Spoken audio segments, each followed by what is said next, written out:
Hello, Lockdown family. We're all in it together, and today we're going to try to win video games.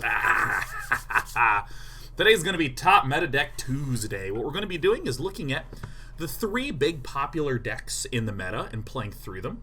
I want to stress that the internet is still really struggling. So there's going to be a lot of frame rate issues throughout here. It's going to come and go, and that's just going to be the way we're going to deal with it.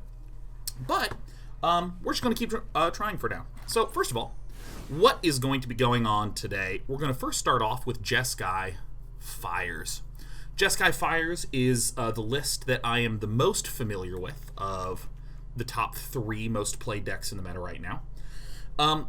This list, obviously, there's the sort of core gist of it, which is get Fires of Invention out, and then get a Cavalier of Flame, plus some other big fatty, like a Cavalier of Gales, like Kenrith. We then use the haste to just smash on in for 1 billion damage very abruptly. At the low end, we have Aether Gust, because there is a lot of Rakdos, and there's a lot of red that threatens us, but there's also a good amount of green as the other collection of popular things out there. Uro-style decks, blue-green, some other color ramp decks.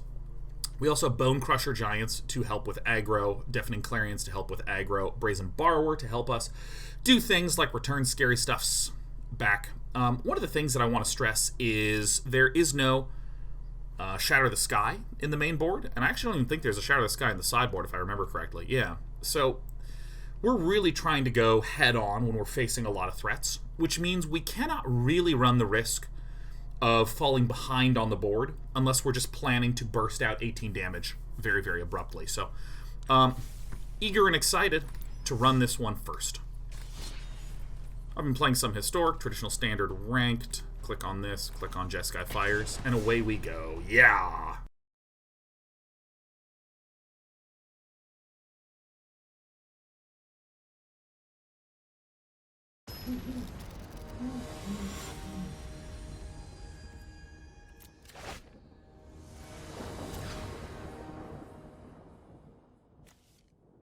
I just made a huge error. I threw back the previous hand because there was one land, but I needed to keep that hand because there was a huge number of the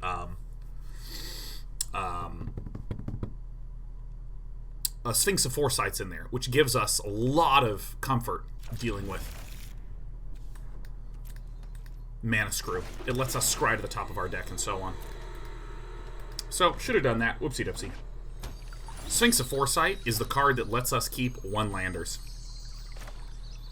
I think actually I'm going to pay the life to guarantee that I can ping at the end of the turn regardless. Because one of two situations is going to happen here. I can either be up against an aggro deck, in which case I would want the Bonecrusher up, or I'm going to be up against a slower deck, in which case I want to play a Bonecrusher Giant on turn 3. So let's zap, boink, and bonk. Alright, nice. Here he is.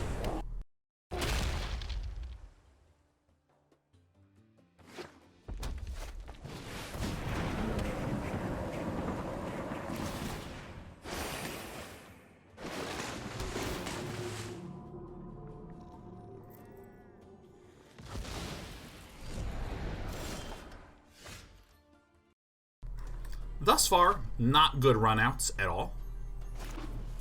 But what are you going to do? We're up against a Teamer Uro deck. Play it for free, please. Which means that we are going to be facing against Wilderness Reclamation into very big, thick expansion explosions, that kind of thing. Yep, this is definitely the expansion explosion version. We're pretty dead right now, unless we get something very sick.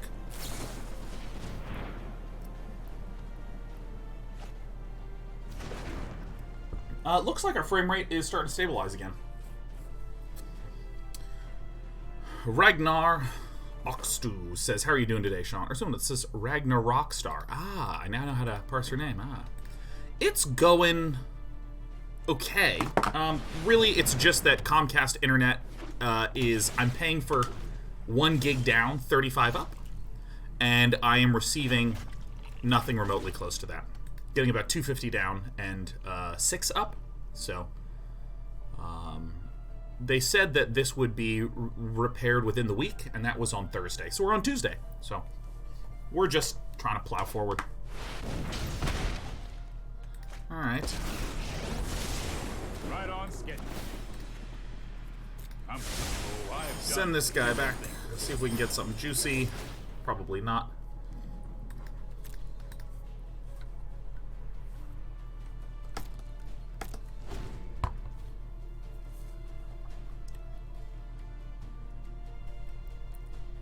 We'll see. If it doesn't get fixed soon, then, you know, I'm just going to eat the financial loss. Maybe take a forced vacation.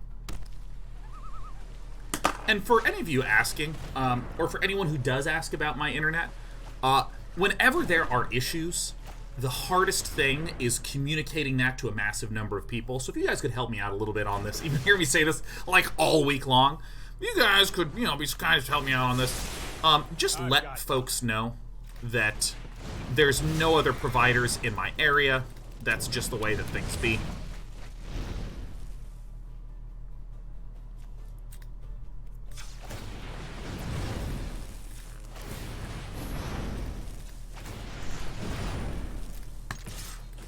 And then I'm having issues. All right, now we got to talk about the real juicy good stuff. S4 says, did you see Jim Butcher's announcement? Yes.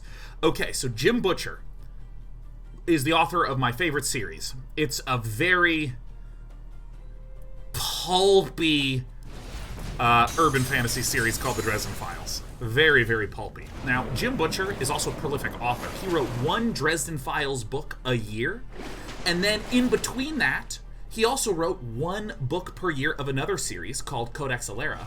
So he was writing like 2 books a year for about 15 years.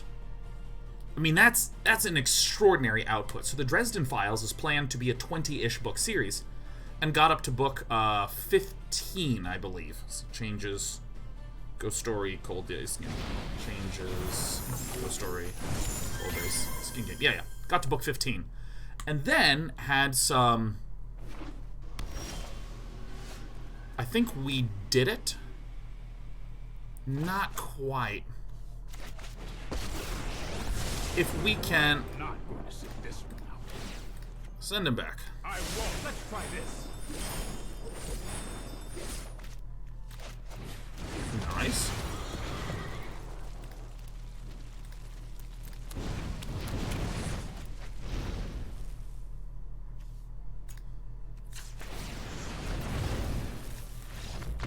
Yeah. For some reason I miscounted, but so Jim Butcher then went through some personal struggles, stopped writing the Dresden Files for about 5 years. And so it was recently announced, I think within the last few months, that Jim Butcher had finally finished book 16, the much-awaited Peace Talks in the Dresden Files series. And there's, you know, a bunch of big hype around it. They actually got they're getting a cinematic trailer filmed for it. You know, basically like a live-action sort of like, get ready, book 16's coming out. And that was released today. And in it, it was revealed that Jim Butcher isn't just releasing one book this year. He's actually going to release a second Dresden Files book, which is so sick. Which is just so... And I mean, I think this is a really important lesson in action. Which is that in any entertainment product, whether it be a book or a game or a movie series or anything like that, you are both making the creative product and you are making the community expectations. These are the two things that you're managing. How many people have seen folks getting pissed off George R. R. Martin for not doing his thing? By the way, I need to just sideboard very quickly. We don't need a lot of the anti-aggro tools. This is an extremely strong tool because it can bounce the Wilderness Reclamation. So if we take a peek, we want to be able to turn the heat up early, so we're going to try to get in the Robbers of the Rich. We're going to try to get in the Legion War bosses.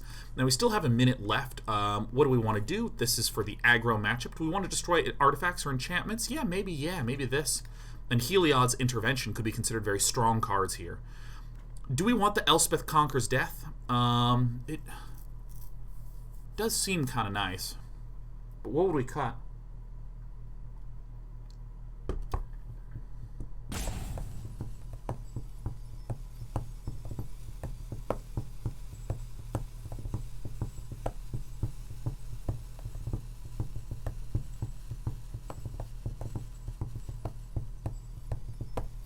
think I actually just cut these two in favor of putting in one of these. Delshner says there's a third aspect with those, making a viable commercial product. No, let me be clear. The creative product is one of your products, and the community expectation management is actually, in a sense, another product. So making the financial viability of this is one of that's already sort of included in that. And the reason I say this is because how many times have you seen people getting pissed off that George R. R. Martin just hasn't finished his damn book yet? Ugh. I can't believe that he's hurting me by not writing his book. Blah. And at the end of the day, yes, it is kind of true that George R. R. Martin is not our employee to demand things of on our timelines. I think it is sensible to make statements like he's not required to do any of that stuff.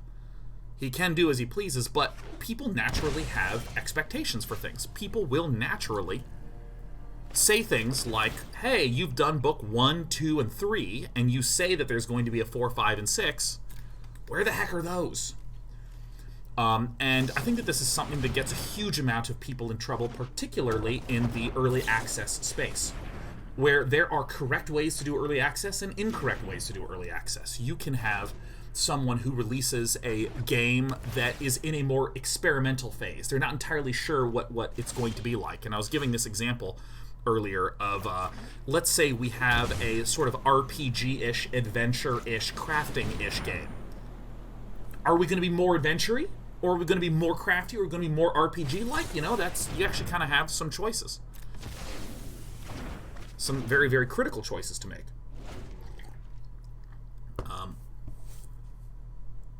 And if, for instance, you started off and made it very RPG heavy, and then at some point later on, at an indeterminate time, said, you know what? I'm actually going to not make it as RPG-ish. I'm going to make it more crafty. You are going to hurt the expectations of all these people that were going, well, hey, wait a damn minute. I thought that this was supposed to be some sort of really awesome, RPG-ish type thing.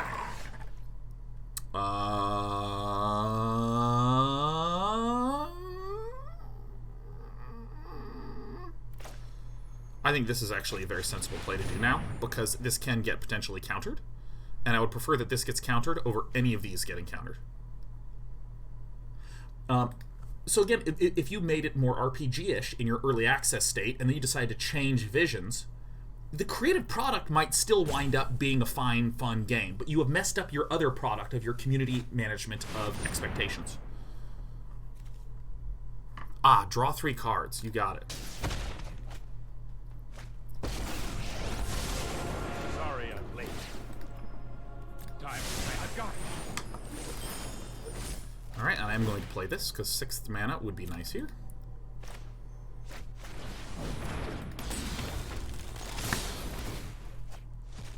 Swinging with both. This can get eaten. That's fine. I want to deal the 6 damage.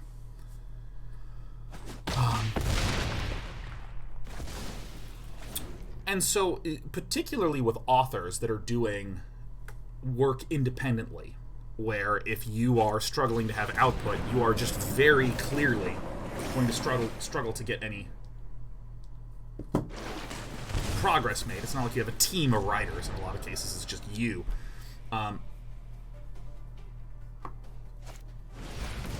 I think that this is, well, I shouldn't say I think this is just a well-documented thing that a lot of authors struggle with. A lot of authors do not plan around the expectation management.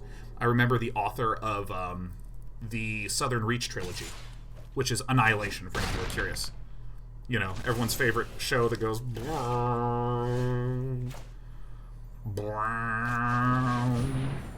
Could you describe its form? No? So good. Yeah, so Annihilation. That series, that dude wrote that over the course, or he published like 3 of them in a year. He had most of the writing done for the entire series. Attack! And then he just went bam, bam, bam. Pounded that shit out. And so, I find it really impressive that, when Jim Butcher fell off due to completely understandable personal reasons, that happens, came back not just by going back to normal, but by doing something extra to, again, account for the sort of problem of expectation management. Goodbye. Goodbye. What up, Unicorn Jam? Happy 75, staying alive. This is going to be an extremely good sequence for us here. We can't disenchant on our opponent's turn, obviously, because we have Fires of Invention, but on the next turn we're going to get that big, bad, fatty lad. No, that guy got exiled. Oh my god, whoopsie daisies. Well, that's fine, we even have some damage in the skies. And if my opponent can just deal the burn damage to our face, shit happens. Also, I think maybe Tei did not recall that everything cost a little extra. Or maybe Tei did. I mean, Tei is number 6 mythic, so. FR Artorias says, I missed the start of this. What happened to Jim Butcher? Jim Butcher is not releasing the one planned Dresden Files book, but is releasing 2 this year. This is a desperation move to just get enough damage to maybe hit us in the face. We did it.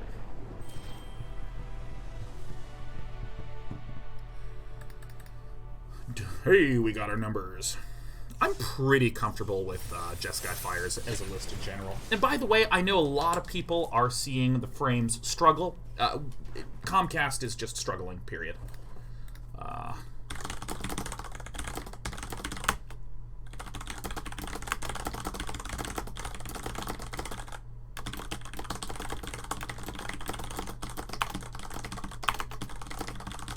That's some typing ASMR for any of you interested. This is an acceptable hand. It's a little slow, but it's acceptable. Commander Embryo says, would you be interested in... Who on earth is this? Commander Embryo would be interested in any deck ideas or submissions. Well, on Thursday we're going to be doing a little bit of clowning around, so I'd be delighted if you wanted to... I want to just, discuss it. I think that'd be a little bit better. Right now. Yeah, I type very quickly. I type about 180, 200 words a minute.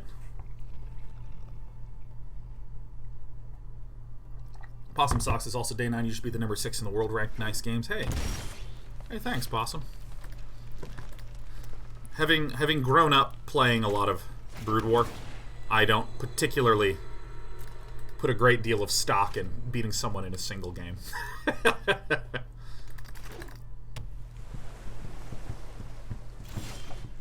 I gotta stop tapping so much. Some of my stress I've been funneling into tapping and clicking and twitching and etc. Should probably not.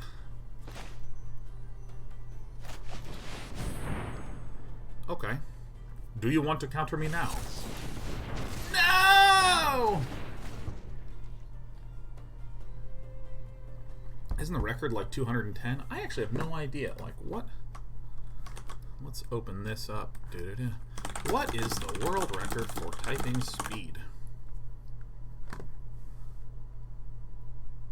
216 words per minute? What? Well, I mean, I think it depends on how they're measuring this.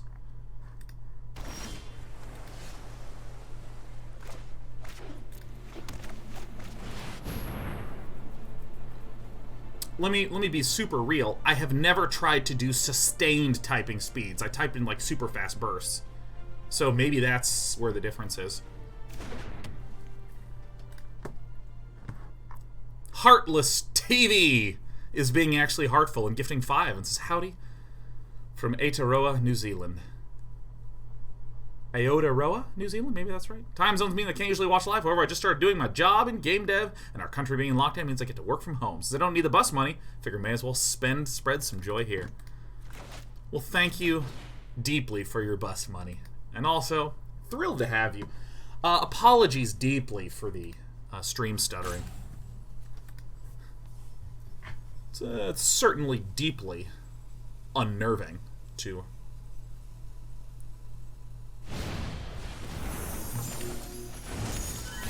It's deeply unsettling to just feel like, hey, maybe I'll be able to have 0 income for a little bit here.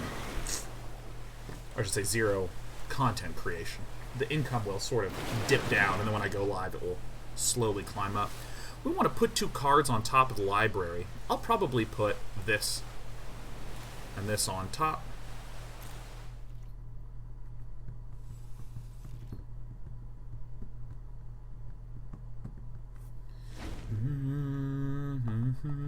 Unicorn Jam says, man, so many shows, games, movies are going to be delayed. Games I know are going to be the least harsh hit, but dude, everyone I know, all of my friends that work in production, I mean, I don't know how to like speak tenderly about it. They are like fuckaronied, man. Like, they are having full out stops. I'm gonna go ahead and plus this. Don't worry, I got this. Like, for any of you who don't know, a lot of the,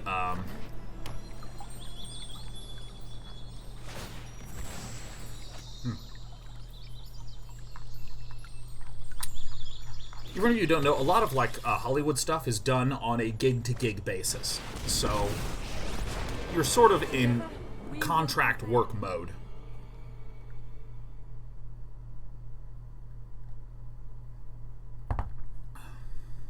Oh, this does kind of stink. Behold, nature's true power.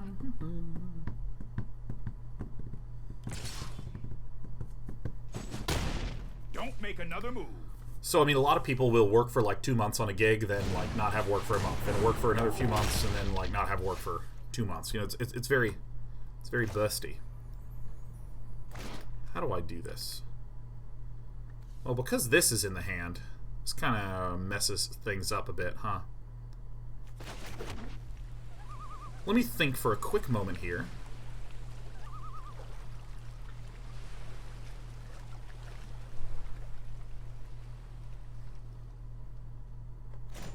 Let's take a peek over here, shall we? Does that even really help us that much?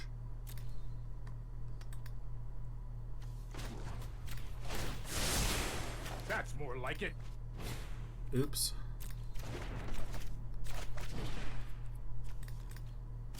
Dang. So these are basically equivalent.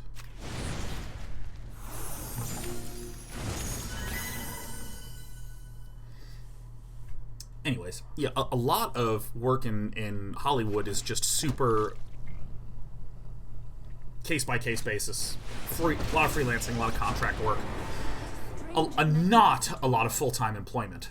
And, like, if you're an actor in Hollywood right now, there's no acting going on, period. Because all productions are shut down. Because productions are gatherings of more than N people, or whatever the number is going to be. So what I assume is going to happen in Hollywood is there's going to be sort of like a sort of buffering out that occurs. Alright, let me just plan out my subsequent turns. That is a very good one. Play this for free.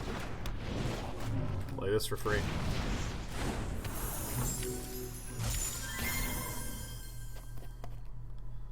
ZOV says, I have a friend who was on camera crew that worked on the filming of West Wing. When production wrapped, his crew wasn't picked up and couldn't find a new gig at the time and was homeless for a little until his next gig.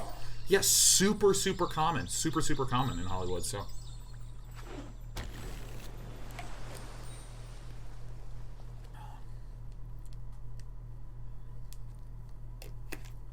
Alright, let me actually message my editor really fast and just let my editor know that, hey, by the way, there is a ton of frame dropping right now, so I'm going to be uploading the entire thing, entire stream later tonight. Please be aware. The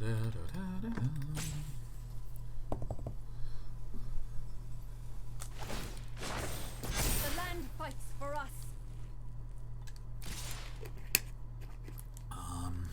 Okay, so what would this mean? Why would our opponent attack into this? Probably means that there's another Scorching Dragonfire or something. And if there's not another Scorching Dragonfire, then, you know, Orion's simply better than we are. You know, you gotta give it up.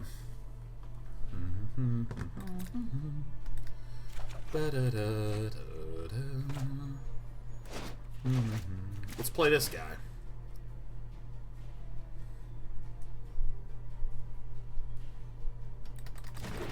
Yeah, I mean, Day 9 TV made a choice very early on to focus on streaming primarily.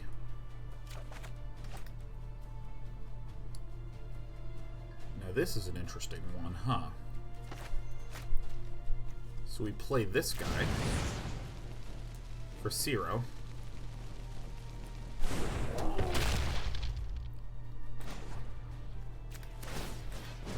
Everyone gains Tasty Hasty. So, I mean, we just try to kill Nissa. You know, what else are you gonna do? Yeah, I mean, we made a choice very early on that we wanted to have streaming be like the focus of the business.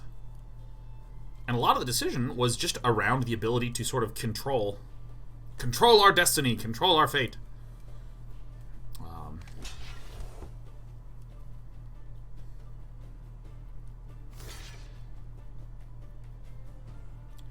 Kenrith looks like he's going to plausibly die.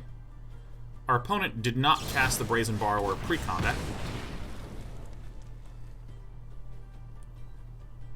Or excuse me, pre-blocking, so.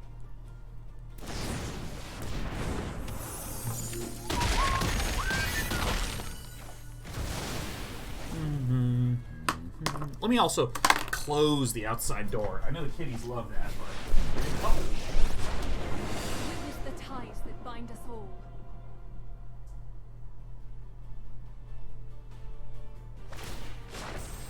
Rise, my elemental friend.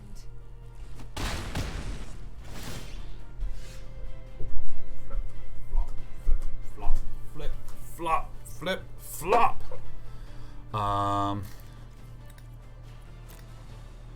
Let's put that there for now. And then let's peek at what we got going on here. Because I'd like a creature. Okay.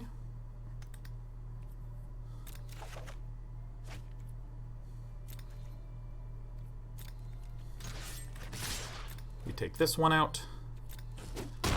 Bong. Play this one out. Fafong.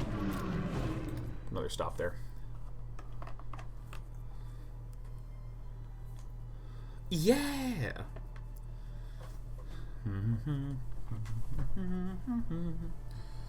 If the internet doesn't clear up over the course of the next 3 hours, we might just stop at 4. We might just do a halt at 4. But probably not. We'll sort of see how things go. It's also one of those things where it's a little frustrating when you're paying for substantially more than what you're receiving internet-wise.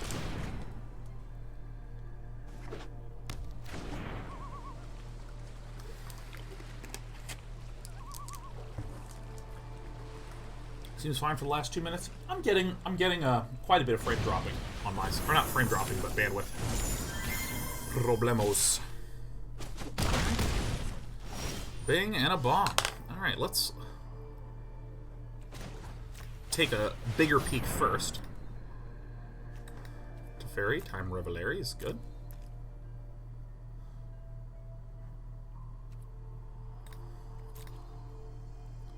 We'll do like this, and that's fine.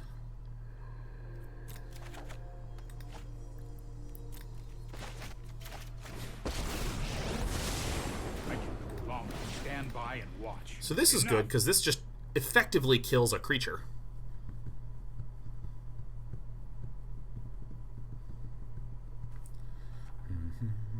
Trust me, I have a plan.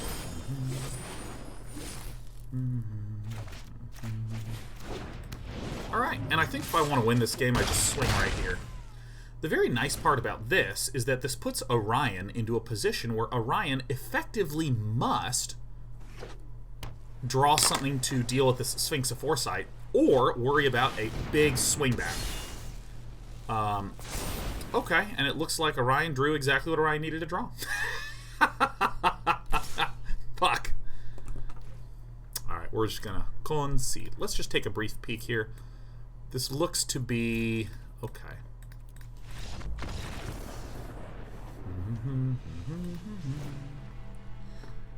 I still will say my play is more or less correct. Fully stand by it here. Okay, so what do we not need?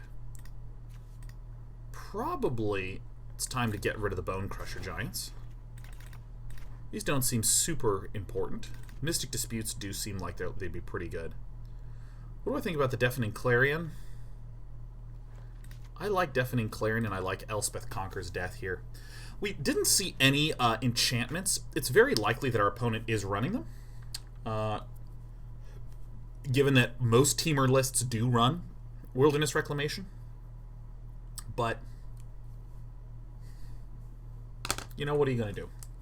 What are you going to do? If your opponent chooses not to run them, that's actually okay.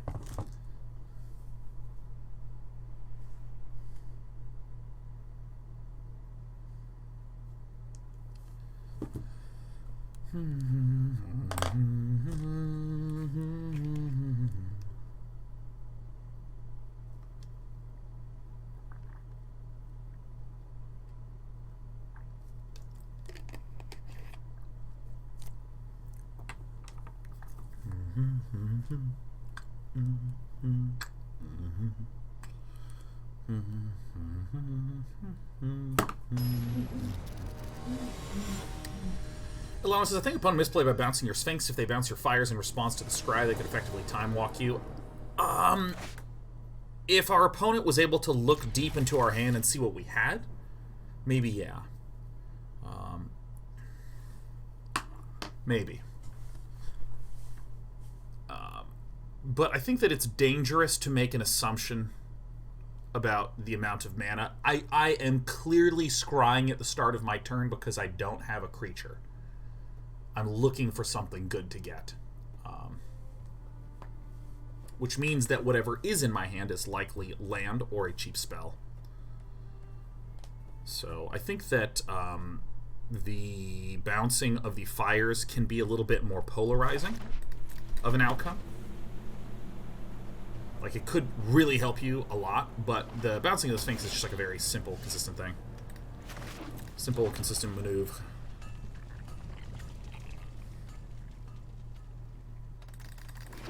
Unicorn Jam says, I think I read the EU was experiencing unprecedented surges in internet usage.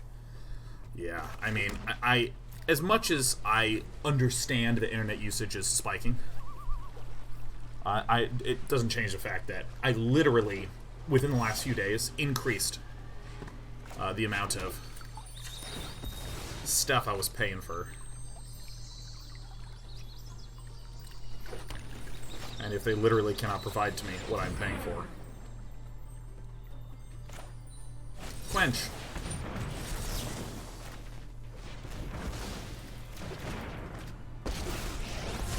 Let's go ahead and plus the Teferi to make sure that it has enough loyalty to survive for when I play the Sphinx.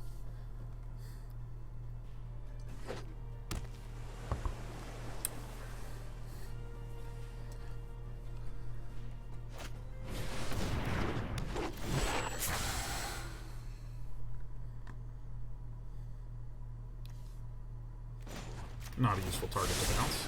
No, I am not making this up as I go. I'm more than content to wait a turn. This next turn is when a Nissa could be played. And a Nissa will not be played. Don't need any land, just want scary dudes. So I will now plus this. This might be a bad idea. I'm just going to do both. My opponent cannot cast any spells on my turn, so we're super, super, super safe. Normally, I don't want to play that much land, because if I play a Cavalier, I want to discard useless stuff and draw into useful stuff. But given that I don't really have any of the pieces, I don't have Fires, I don't have any of the big stuff, I think just getting land is pretty intelligent. Getting land down, excuse me, is pretty intelligent. Still see no reason to do anything. I think that our opponent has a handful of counters. And maybe like a Scorching Dragonfire.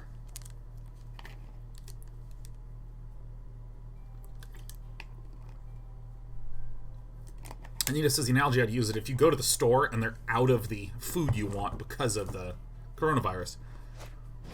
They don't still take your money. Yeah, that's kind of where I'm at.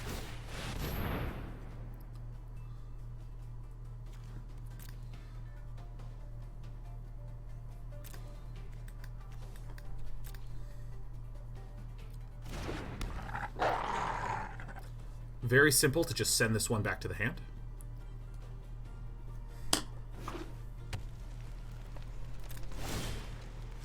Yep, I would love it. Thank you. Let's get that one back. We're going to go down to 5 loyalty, which is still an absolute shitload.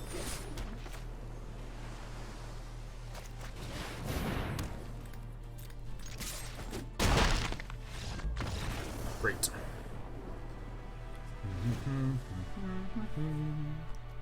I think our sideboarding plan is perfect, and that we're perfect.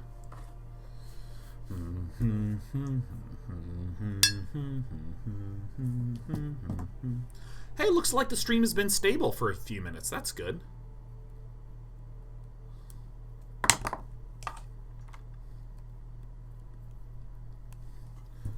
Woo! Bardler says Crockpot working overtime in my house. Made barbecue pulled pork yesterday. Woohoo!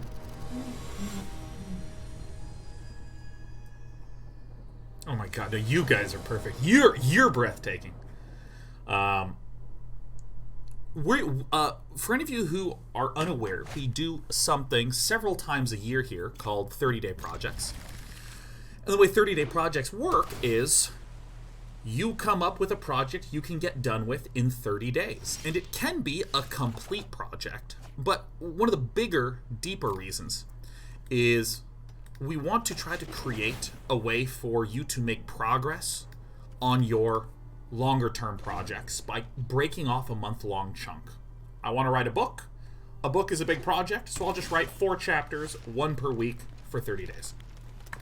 So given that there is a substantial number of people who are in isolation,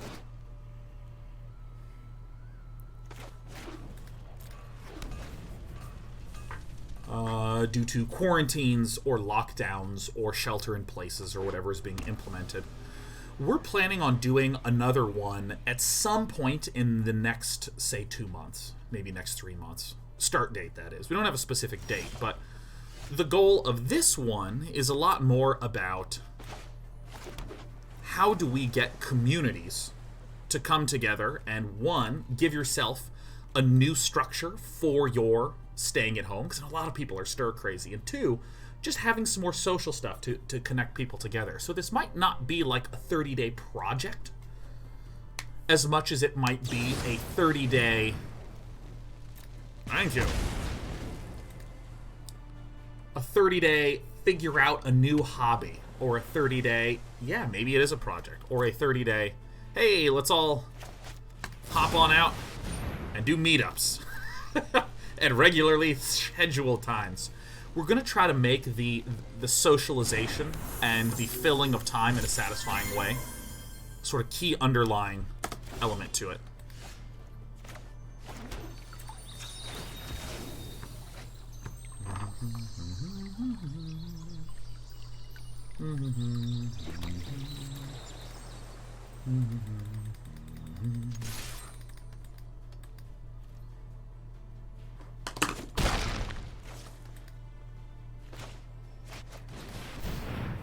I expect this to get quenched, but that's fine. My Fires of Invention is not getting quenched. Potato, potato.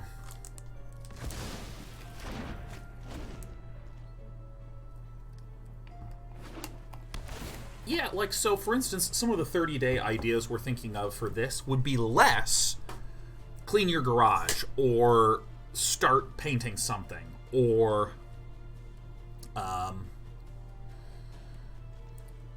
learn coding, you know, which are all perfectly valid, perfectly good things, but maybe thinking of it more like try to organize a weekly social night online. Show me what you got. If this lives, that's great. One more time. Alright, let's just dome each other. Back and forth. Dome back and forth. Yeah, you know, like maybe some gaming sessions with buddies getting set up. Sure is a good thing that I have double Deafening Clarion. No. Ooh, ah.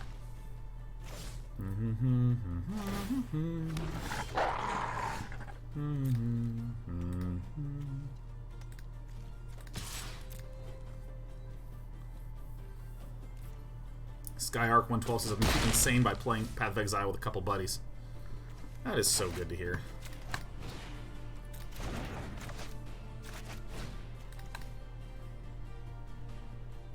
Friend Police says I've been meaning to learn how to play StarCraft better. Which one? One or two, Friend Police? Which one?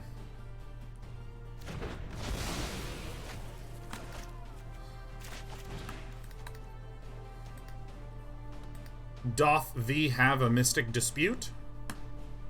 Or Quench, it doesn't really matter. We have the mana up. As long as it's not Frilled Mystic. Frilled Mystic actually takes a dump on us. Boom, boom, boom, boom, boom, boom. Hey!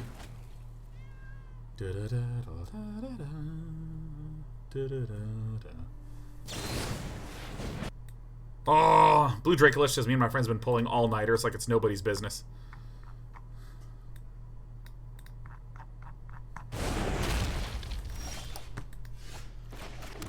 You love to see it.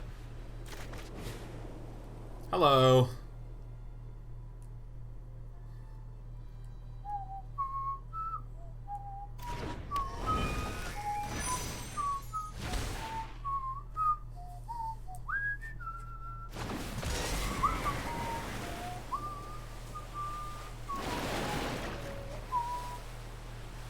Alright, well, we're definitely going to put this one and this one on the top, and we're going to place Kenrith on the top because Mystic Dispute is not useful. You're then going to all creatures gain haste and trample till end of turn.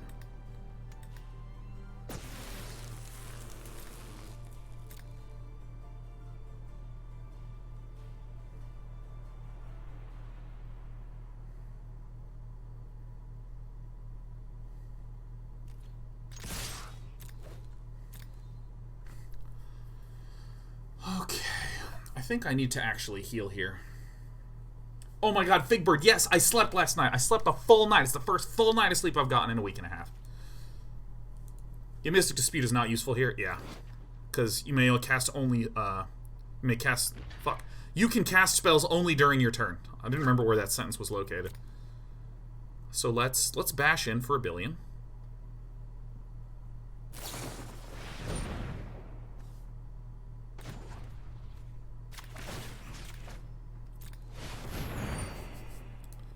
Good.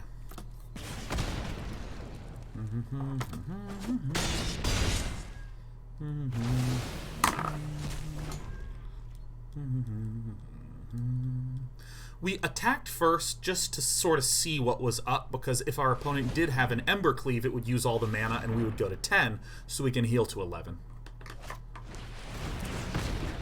Got it. You got it. This was a nice, clean win.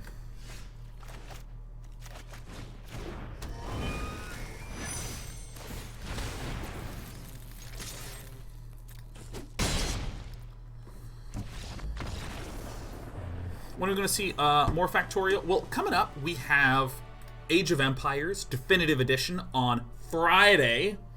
Friday. Ooh, ooh, ooh, ooh, ooh. I thought I clicked. So that's going to be awesome. Tomorrow we're doing some Dota with Purge. Very excited about that as well. A little out of practice because I've been doing nothing but playing Factorial and watching Factorial videos and thinking about Factorial and watching Factorial speedruns and reading about Factorial balancers and shit. Next week is going to be What the Deck on Monday, the Redux, attempt numéro 2 of trying to figure out what the heck is going on with the internet. But assuming things are normal, What the Deck on Monday, mostly walking Monday evening. Tuesday is going to be Magic. Wednesday, Factorio. Thursday, Magic. Friday, Factorio. I was thinking, instead of doing a full week, I'm just going to start mushing it into my schedule right away.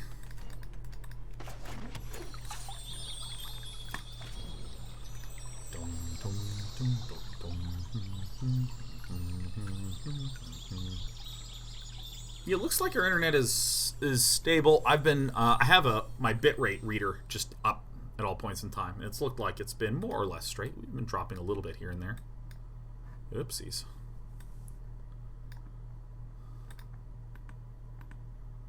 Why does this utility suck so much? All right.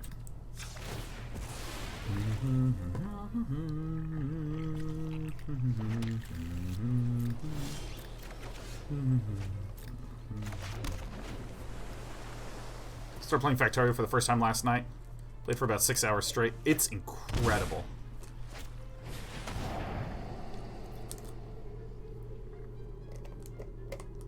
So we see that we're up against Sultai. We see the green, the black, the blue. The popular Sultai list right now is the Andrea Mengucci style. Ramp a bunch, have a little bit of discard, but mainly ramp a bunch. The main reason you're running black is for Casualties of War. So we're going to play this, and we're absolutely going to minus it. You'll thank me. Might be a bad idea. We're trying to hit our Lando Calrissians.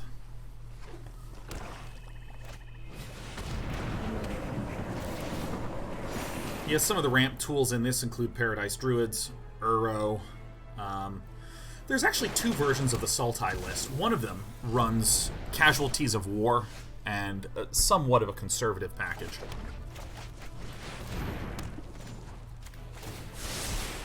I've got it. Why not? You know, it has like Atris, a Pelakronos, 3 Nissas. It's much more low to the ground. But then there's also a Super Friends version, which is it runs Sultai and then a bunch of really strong multicolored planeswalkers. Particularly Vraska. Baby Vraska. Psychic Muffin says, I'm thinking of learning to code during my quarantine. Any resources in particular you'd recommend? Okay, here is just a learning philosophy I have. I'm a big believer in picking something that's kind of far off in the distance and being like, that's where I want to wind up. And then taking ultra baby steps in regards to the learning. Like ultra baby steps in regard to learning. But just with that sort of contextual thing. Here, let me protect my Teferis. Ultra baby steps. Welcome back, Teferi. I want to have my goal in the distance and then my ultra baby steps towards that goal while I'm working. So, for instance, if you're learning to code just in general, I strongly recommend trying to just use Unity to make something dead fucking simple and learn C# along the way. You know, depending upon how much you know about code, you know, if you know literally nothing, that might be a little bit of a big, daunting first step, but like, just saying something really simple, like how do I recreate the first level of Super Mario 1? And that's your goal, that's your big goal in the distance, then taking baby steps of just like, how do I make anything move around? Alright, cool, so we get to deal a little bit of damage to the face, and we get to win. Should we draw a red mana?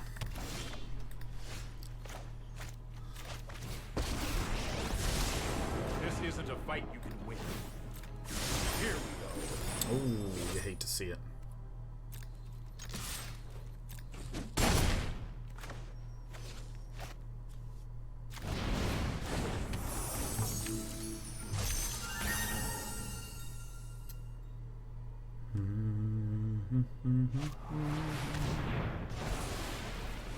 Goodbye, my friend. You'll be missed.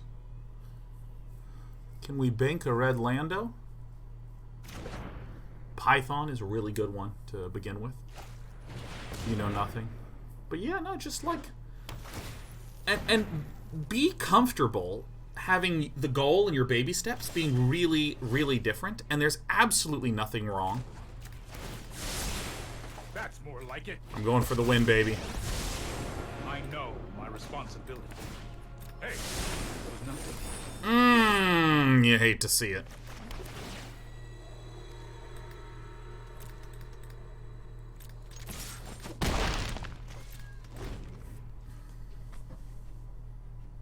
Yeah, I'm a big fan of the baby steps. Following courses is pretty grand. Things are actually pretty calm in this game right now. There's not really a lot going on in the first few turns. Just a lot of ramp, and then there's just some big plays like Casualties of War, Nissa, Hydroid Krasis, shit like this. So Mike Valenti could very well be trying to work up to, say, The land shall conquer you. a reasonably thickened Hydroid Krasis. But if that's the case, this is going to need to get tapped. Could also be the case that Uro is going to be coming down. And the thought is, hey, if I play Uro, I'll be at 4 and I stay alive against this. Man, let me tell you, I have an absolute soul read. I know exactly what's going in the heart of this person.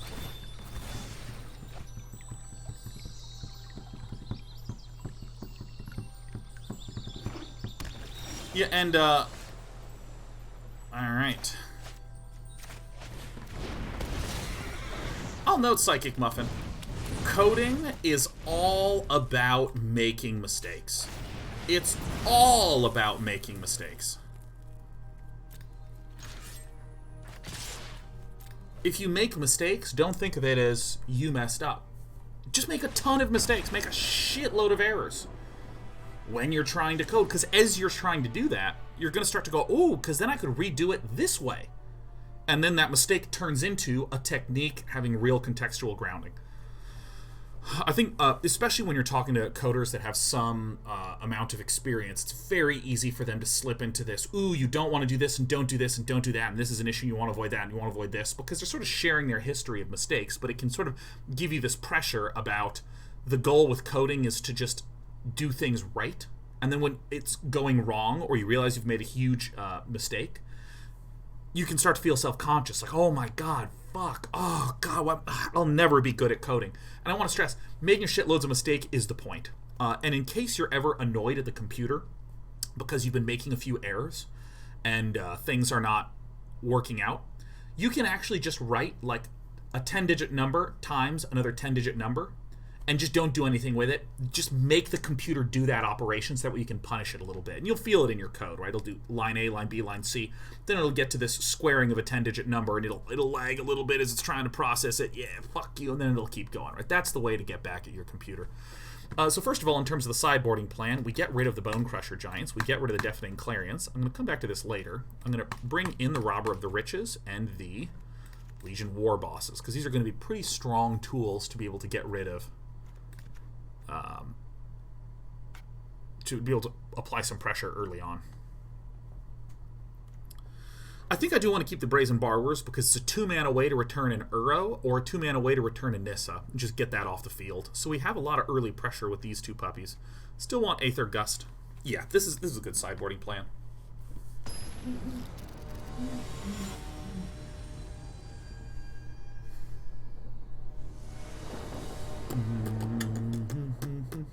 I actually have to stop humming and tapping.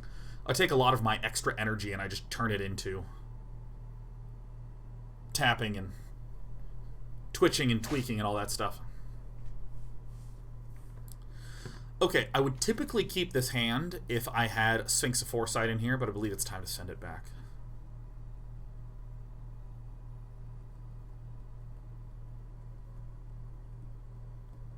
Twitching, so on brand.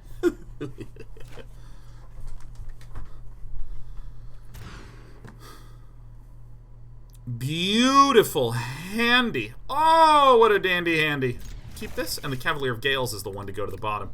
And then the Sphinx of Foresight is going to allow us to dig. On the next break, do some laps around the house. Yeah, I'm gonna do some stretches.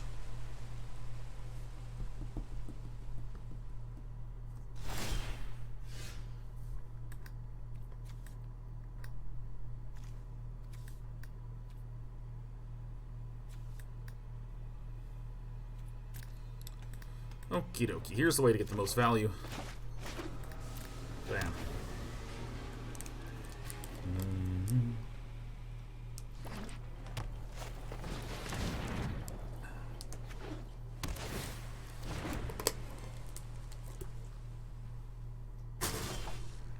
Alright, so now, since I don't have a turn 2 play, I waited to play this Temple on turn 2. So that way, I can actually get use out of the Scry. Mike Valenti has done only a Growth Spiral. Well, that's actually okay. Well, there's absolutely nothing going on, which is great. Mystic Dispute hits this Legion War Boss, totally fine. Nothing hits the Legion War Boss, totally finer.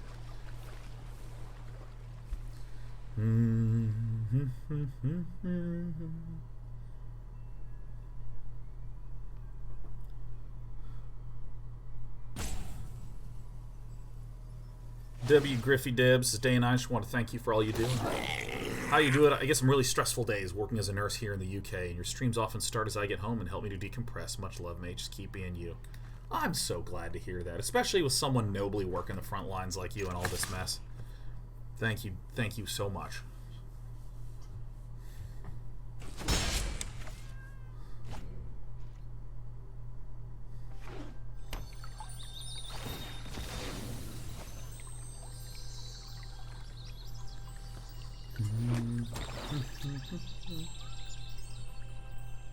Heartless TV says, if you want to just make some games for fun, I'd say learn Unity. If you want to be a professional dev, learn C++ with something like OpenGL and Unity. If you just want the basics of programming, do something on a site like Code Academy. If you want neural network stuff, learn Python, but try not to build Python bad habits. Yeah, I'm not even that sure that you need... let's see here. So if I do this... Yeah, so I pay the life. This comes out. Play this. I'm known for my excellent timing. No more. By the way, this is a perfect illustration of value versus tempo.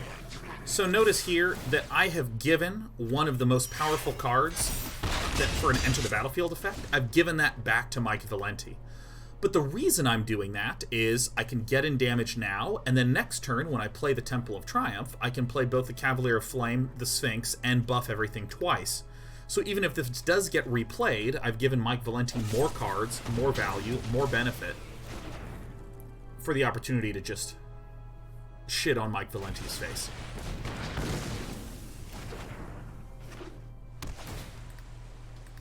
All's well.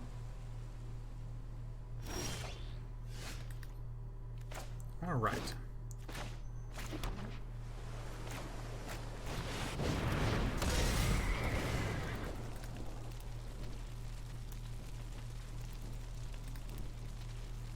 I know that looks very, very, very weird, but I'm looking for the untapped lands. No, I am not making this. Because then that way I can play the Sphinx of Foresight and haste it.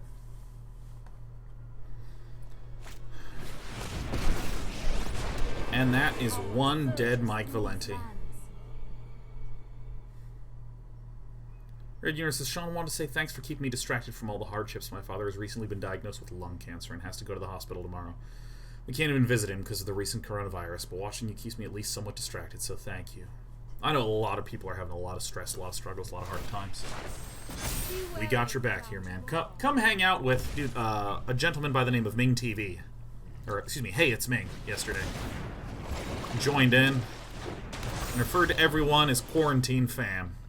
And I don't know, that just really touched me. I like that phrase, man. We're all in this together. It's the Quarantine Fam.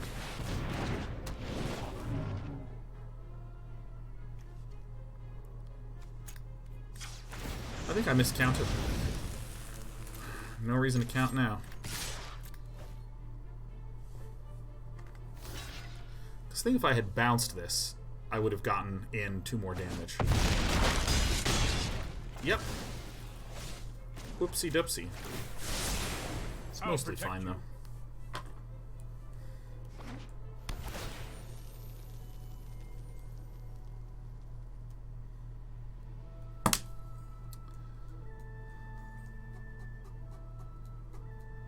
Yeah, I find C++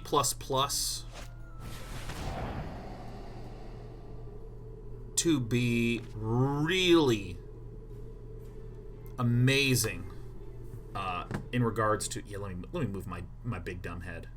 Let's actually shrink my little... There we go. Yeah. I find C++ to be sort of amazing in its capabilities. And has really, really cool power and potential to it, but I mean, it just does not seem utterly necessary in any regard for a lot of the basic stuff that people do nowadays.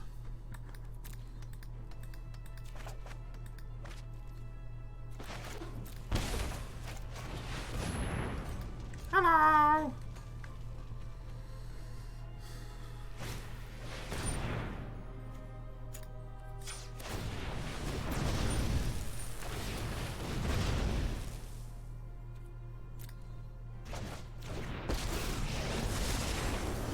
Remorse. I'll show restraint. I'm really comfortable with this deck. The sort of way, I will describe working with C++ as working with a really shitty genie. Like a really malicious genie. It'll do exactly what you ask it to do. And if you ask it to do something bad, it'll go, alright, and it won't even help you at all. There are no safety rails to that whatsoever. Yeah, it looks good. Yeah, it looks good. Yeah, let's use this. This one here, that one there, that one there. Alright, great. We will go for the white mana. No, I guess we want this here. What do you know?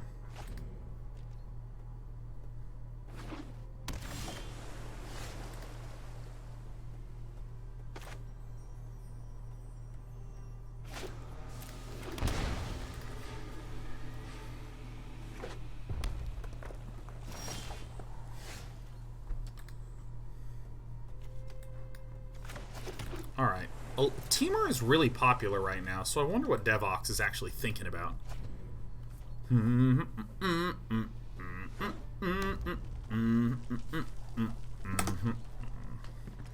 These colors typically run like Brazen Borrowers and Bonecrusher Giants, so I think no matter what the deck Devox is.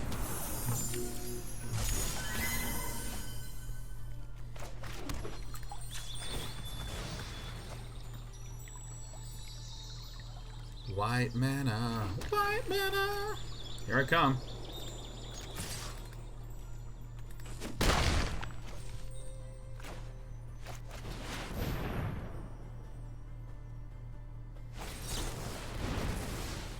You got it.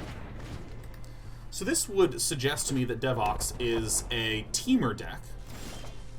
And the reason I suggest this is that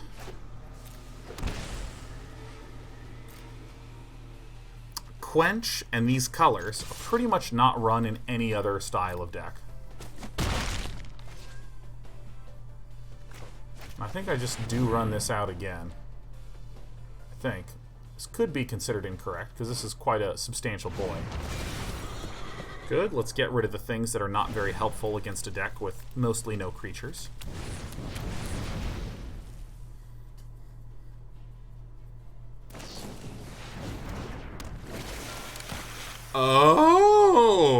Okay.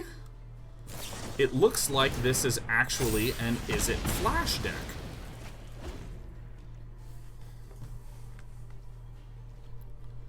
This doth change a thing or two.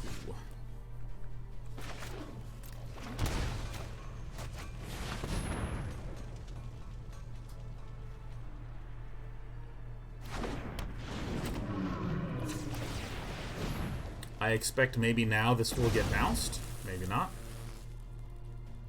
I mean, we look like we're in a good position.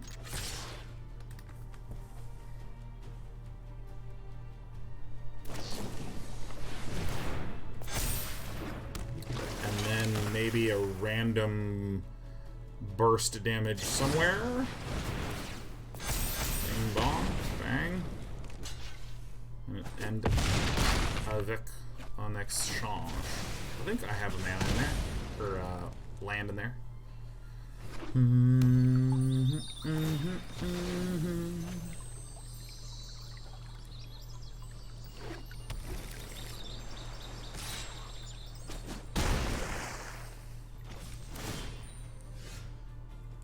Show me what I got. All right.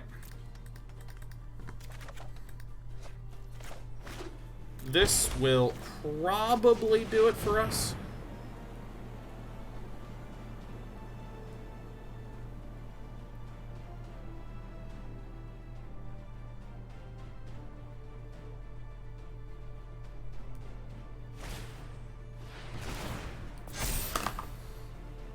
I think Devox, like, Devox would have bounced last turn if Devox could have bounced.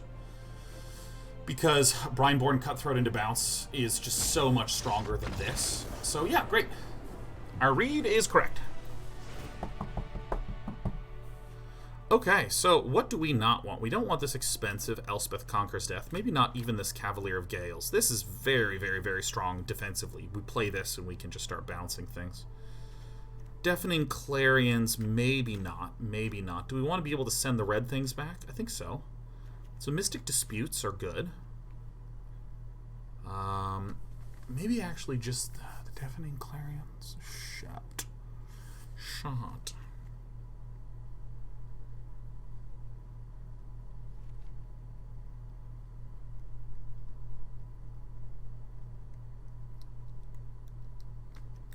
I guess this is right.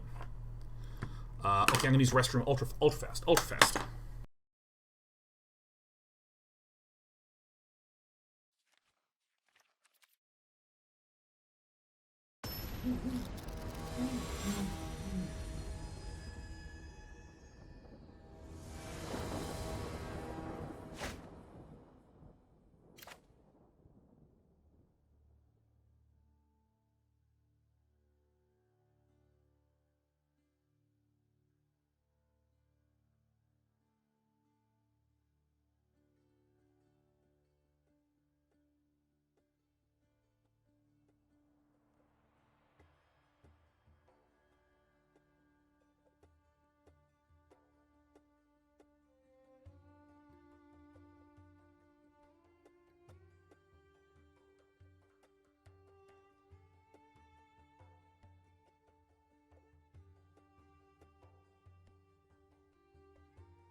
Wow, dude. This chair is such a keeper, dude. This is maybe the best possible opening hand. Mystic Dispute with Teferi. And I mean, we are playing super face up right now.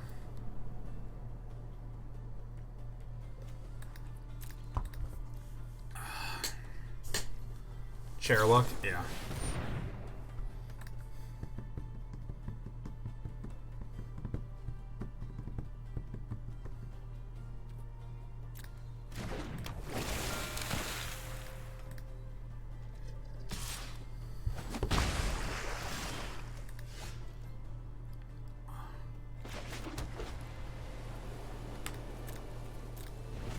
We'll just wait a little bit. No red is very, very good for us.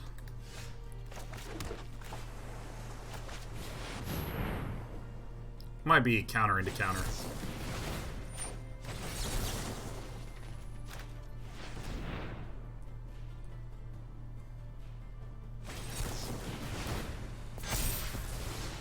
Speaking of the nuts.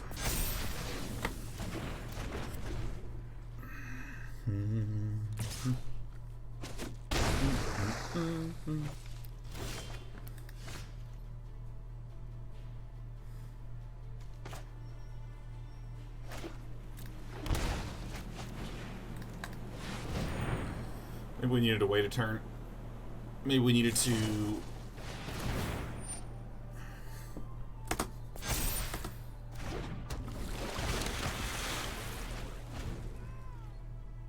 Damn. I guess I should have thought about that. Fuck. Damn. Damn.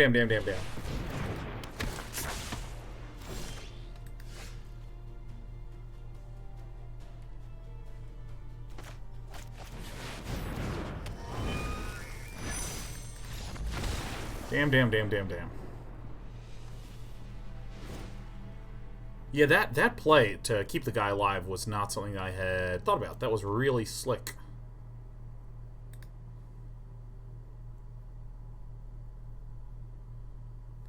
I think I do need to counter the Brineborn Cutthroat. I mean, traditional logic in this matchup is like, dude, this is a battle for the Teferi. Like, thinking about just the Teferi. But I think I needed to say, Well, if this thing is up and I lose a counter war with Teferi, I'm like instantly doomed.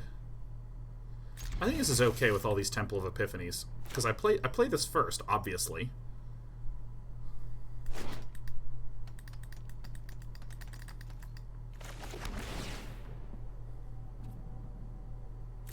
I guess maybe I shouldn't even value that much.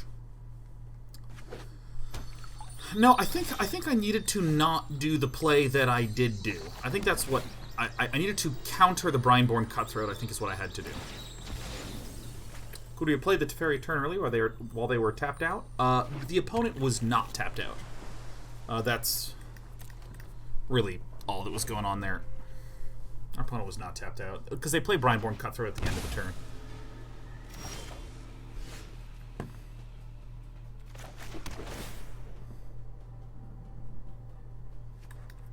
So we're looking for some of our gassy cards. And I think this is correct. Or we could have let it resolve and then Brazen Borrower, but I still think I just don't even want to deal with that card at all.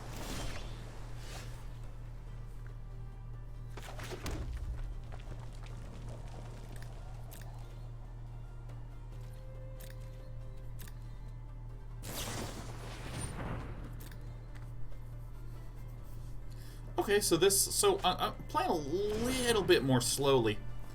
Also, I gotta go refill on some kopi.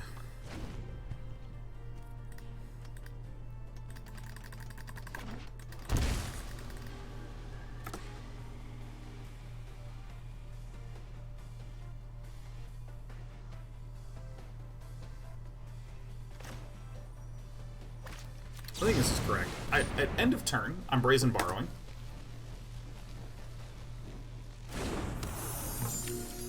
Yeah. So then I'm going to prepare the Bonkening. We could see something like a... Okay. We're going to get the white mana here. We have enough red, we have a blue here. And if I get the white mana, then this gives me the chance to do double healings with Kenrith and stuff. No, I actually still don't think I'd cast that. A Brineborn could come down now.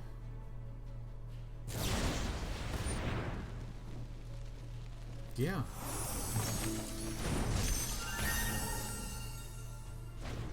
And then I just replay it again, huh?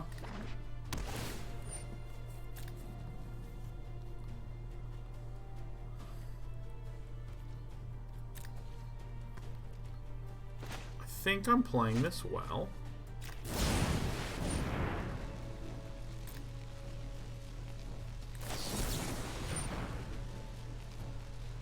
Okay.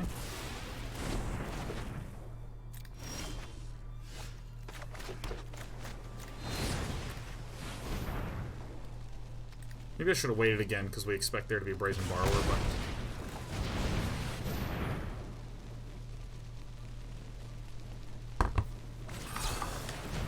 It's fine as well.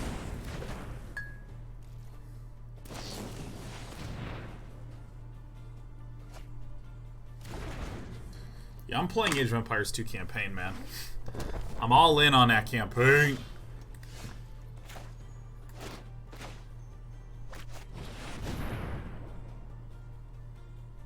True beats. Quench and Mystic Dispute do not fix this problem.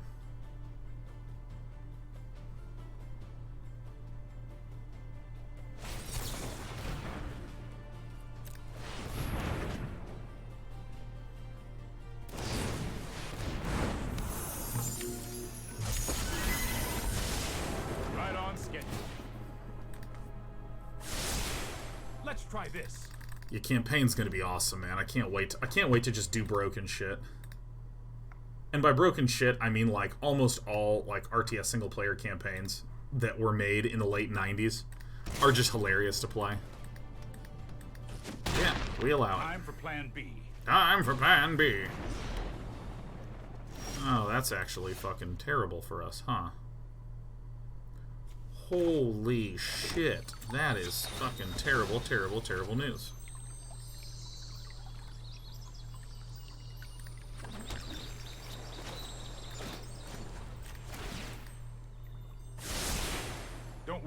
I got this.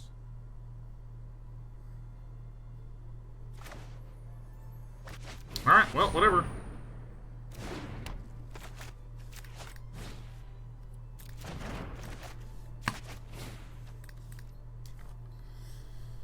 Alright, well, our opponent's playing off the top anyways. Scourge Lance says, why do you say that? Well, it's like, back then, people did not really understand strategy. And when I say understand strategy, I mean, like, understand strategy in the way that, like, the world understands strategy deeply now that games like StarCraft have been out for 20-plus years. So, for instance, okay, so a really common... Okay, so let me just go through the order. Let's say you want to make a game. This could be in the late 90s, could be today. You want to make a game. You know what one of the biggest challenges you face is? One of the biggest ones you face is, shit, we could make, like, any game. What game do I choose to make? You kind of want to constrain the problem a little bit, you know? No! Damn, that's some shit bone. Die, fuckface. And so, a really common way to help give you some guidance and to sculpt some of this problem of you have infinite choices and infinite possibilities, how do you, like, make it more narrow? You can try to think of some root narrative idea and make everything in the game point to this. And a really simple example is Arkham Asylum. How do we make you feel like you're Batman? Or the new Spider-Man game. How do we make you feel like you're Spider-Man, right? Like, you just look for the comics, you look for things that Spider-Man does, and you think, oh, how do I turn that into a mechanic? You know, okay, well, if Batman, he uses grappling hook a lot in the comics. Oh, sorry, this is Spider-Man. No, he uses a little grappling hook. Maybe we can do something with that. Maybe you watch the animated series. You use the narrative thing as inspiration. And obviously, Age of Empires, Civilization, these are games that said, hey, if we were trying to be more like a civilization, how would we turn these little elements into a game? How would we figure that shit out? And I mean, I'm not trying to put a value judgment on any game that does this, because Age of Empires is a fucking awesome game, and Batman and Spider-Man, these are fucking awesome games and awesome characters. I'm just pointing out that this is like a common methodology that is used when trying to come up with some stuff in a game. Also, for God's sake, please draw some action.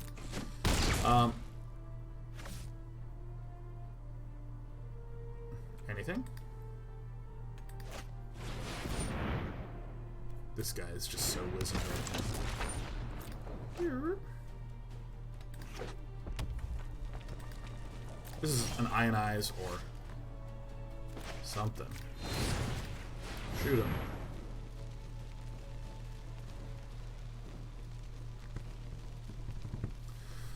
So, again, if I come back to Age of Empires as, like, the example... I think I just gotta get out of here. If I'm using Age of Empires as, like, the example, and a lot of these early games kind of fall into this category too, frankly, outside of graphical and technical restrictions, you know, like the number of polygons they can have in art, there's really, really cool ideas embodied in this. How do we make it feel like a civilization, right? You don't have tech tier 1, tech tier 2, tech tier 3. It doesn't list it like that. It calls it like the Bronze Age, and then you go to I can't remember the name of the ages, like the Iron Age, the Platinum Age. I can't remember them. But the problem is that when you sit a player down and you say, okay, now I need you to actually try to win optimally, given the formal systems in the game, not given the narrative systems in the game. And just as a delineation, the difference between narrative and formal would be something like the narrative element of a civilization. You're probably going to need food to feed your citizens and to feed your army, so we should have like farms and hunting to give the player that sort of narrative feeling, right? That's the narrative. The formal is a farm generates a resource called, you know, food. You consume this much food to build this unit, you know, like the actual system mechanical components to it. So when you sit a player down and you say, hey, play this thing, the player is going to be playing the formal components to it. The player is not going to be playing the narrative. The narrative is the flavor, the resonance, the sort of cool way to help you understand the systems that are there. It's a good way to get inspiration as a designer to come up with these formal systems. But at the end of the day, the player is playing the formal systems. And, you know, when it comes to almost any strategy game in which there are any resources at all, like, one of the most basic fucking things that you can do is just get more resources. And often that is just busto good. If you play early StarCraft or early Age of Empires and you just expand a bunch, the game is like, holy shit, this is broken. Like, this is way too strong. Alright, so I'm gonna pay the life. I'm gonna get this guy down. Or, like, if you look at the original Command and Conquer games, fantastic strategy game. Love the original Command and Conquer games. You have all these different cool units that do different things, like an artillery cannon that shoots really far but is really slow.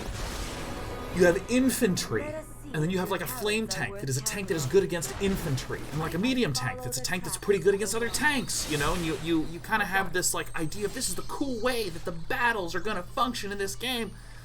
And then people that know strategy games come along and they're like, all right, I'm just going to sneak an engineer into their base and I'm going to just like capture all their structures and sell them and build defensive structures in there. It's like, oh yeah, I guess that is like fucking broken.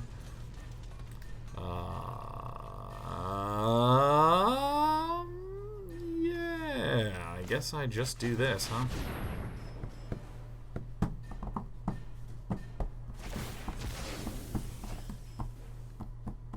Yeah, like, Command and Conquer, sort of a futuristic strategy game, you know, sort of usual.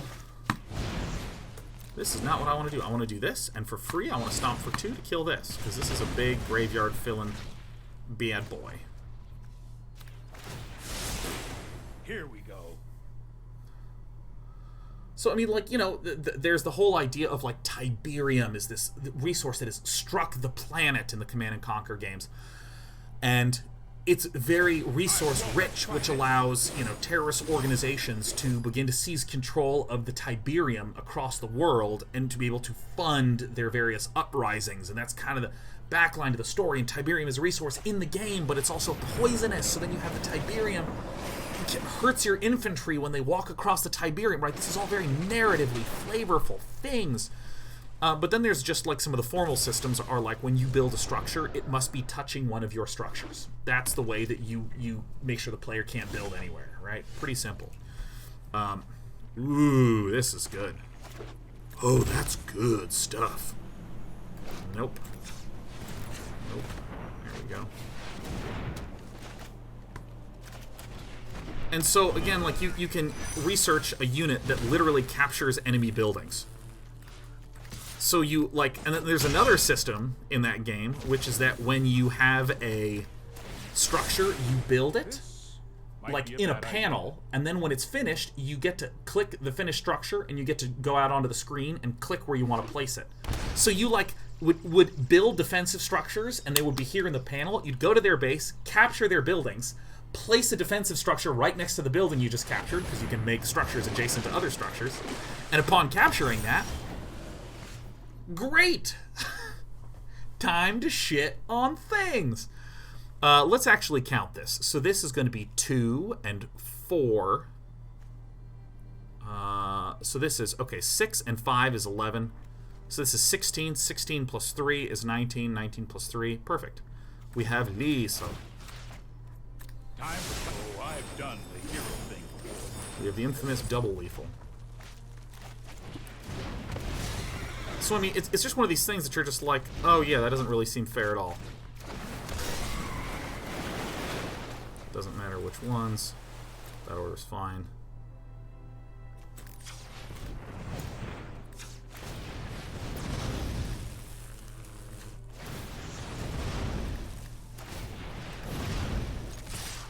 Alright.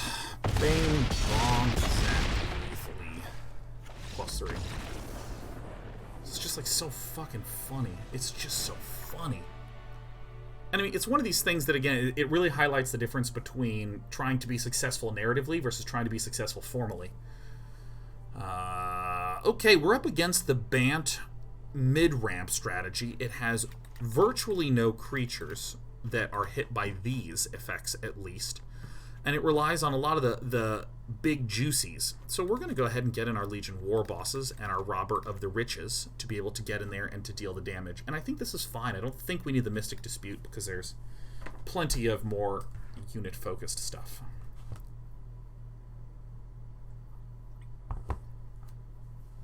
Friend Polices, do you think it's worth it for a completely new player to get into Brood War? Or should I go for SC2? The general consensus was that if you try to play Remastered, you will only encounter people who are very good, as not many people are playing. And therefore, new players would get stomped, whereas StarCraft 2 has a fair ladder system as more people are still playing it. I think it really depends on the experience that you're hungry for. Brood War there is still no game that has given me the same feeling that Brood War has given me, including StarCraft 2. I have made this joke before, and I will stick with it. Maybe we want something more responsive here. Nah, I'll be aggressive. That Brood War is a disorganization manager, where after you are spending huge amounts of your energy organizing, at which point then you get to play a strategy game. And I mean, tons of it is just the repeated control of lots of different systems. Like, it is all about multitasking and multi-managing and shit like that. Yeah, I'll put it on top, dude.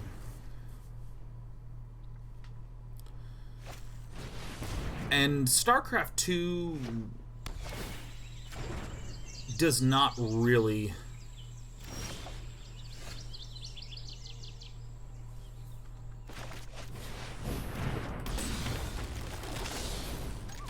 It's so hard for me to figure out how to describe what feels so different about it. Like, I would describe that a real-time strategy game, in a lot of ways, is just that it's a collection of mini-games that you're all trying to manage simultaneously. You just have a bunch of mini-games you're trying to work through. And so, this is good, and then let's just keep on bonking. What are we going to get this time? More Landos? That's all good. StarCraft 2 does not actually have nearly as many complicated minigames.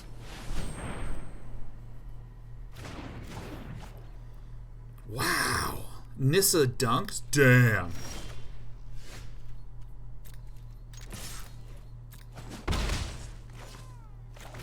I miscounted the land.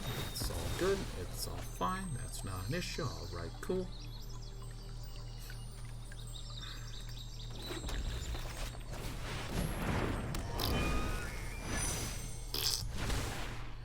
There's just not terribly many mini games in StarCraft 2 compared to StarCraft 1, which actually has pretty fucking deep mini games. And now, what do I mean by that? Well, in Brood War, if you want to have a worker collect money, you have to build the worker, and then when it pops out, it just sits there. You have to select the worker and then tell the worker to go collect the shit. You have to do that. Now, is this good or bad? Like, I don't know. I'm just telling you the way it works. I'm just telling you how it is. That's the game. Same thing with a lot of, like, base management. Your base structures are really, really huge. So you have to really figure out how to arrange your base. And also, in StarCraft 2, if two buildings touched, you can't fit between them. In StarCraft 2, each structure has a subtle collection of different whew, that's nasty. So that's not nasty. This isn't nasty. So this would be 1, 2, 3, 4 lethal. The fuck out of here. So I mean, in StarCraft 1, you have to figure out all these arrangements of how the buildings work that depend heavily upon the positioning and stuff like this. Worker pathing and function is different. Unit pathing and function is very different. Units have individually differing behaviors. that you have to learn and understand. Just general movement has an extremely large amount of richness and depth to it. And so, because each of these mini-games in Brood War has so much possibility and scope to all of them, it really feels like what you're trying to do is expand your mind in order to do a lot of juggling. StarCraft 2, on the other hand, has just way less of this, way less burden on managing a lot of the other... Oh, I'm sorry. This is an important point to clarify. All those minigames that I'm talking about, they all happen pretty slowly, though. So, like the telling your workers to mine, workers mine a little more slowly. They construct a little more slow. Things just feel a little bit more slow. There's like 50 minigames instead of like 10, like there is in StarCraft 2. StarCraft 2, to me, feels like much sharper spikes for a lot of the things. Like the whole idea of splitting Marines against Banelings, there's just nothing like that in Brood War in terms of intensity. And StarCraft 2 has substantially more complicated units in terms of what their capabilities are, and just numerically more unique, different units. So that's one thing that I would say that if you are looking for something that will give you a lot of the pleasures of a rhythm game, where you get the feeling of mastery and nailing your management and getting into the zone and all that sort of stuff, I'd recommend Brood War. It will really give you that. It does have a fucking steep curve. If you're looking to just get some of the satisfaction of feeling like you're playing a strategy game, dude, I cannot stress just how much good shit there is in StarCraft 2. StarCraft 2 is so awesome. I love StarCraft 2. Like co-op commander, if you're a player who wants to get that feeling and does not want to have that stress, dude, co-op commander is stunning. It's just a stunning gameplay mode. I love it. The matchmaking, yeah, it's great. It's all good. And he just says, brings up this really interesting idea in RTS, which is the design is supposed to, because I've heard people say you need to get rid of the mechanical skill, so then that way you can focus more on the strategy. And I'm going to come back and explain why the sentiment behind that is totally right, but the words are totally wrong. I mean, and it's just that it's incorrect. People's self-assessment of what it is that they desire in that specific regard is incorrect. And I'm going to come back after I get this coffee. It's a cliffhanger!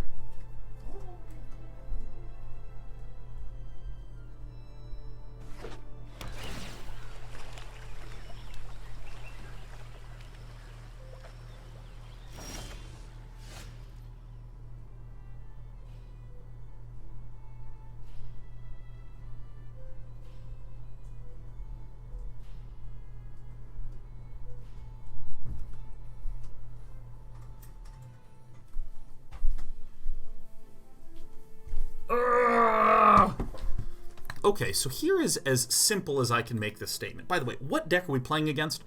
I didn't even really talk about the decks that we were playing against. I just kicked ass and made incredible decisions, and I'm the man. Here we are up against this Azorius Enter the Battlefield deck. So what I mean by this is that this is a deck that is relying on Thassa Deep Dwelling to get things like Charming Princes to have really good Enter the Battlefield effects. And then to get elite guard mages being flickered back and forth with a Thassa to be like a really good effect. Eventually leading up to the we need to get a Agent of Treachery being flickered with Thassa endlessly. So here is the way that I will frame that whole discussion about, oh, I'm here for the strategy, I'm not here for the...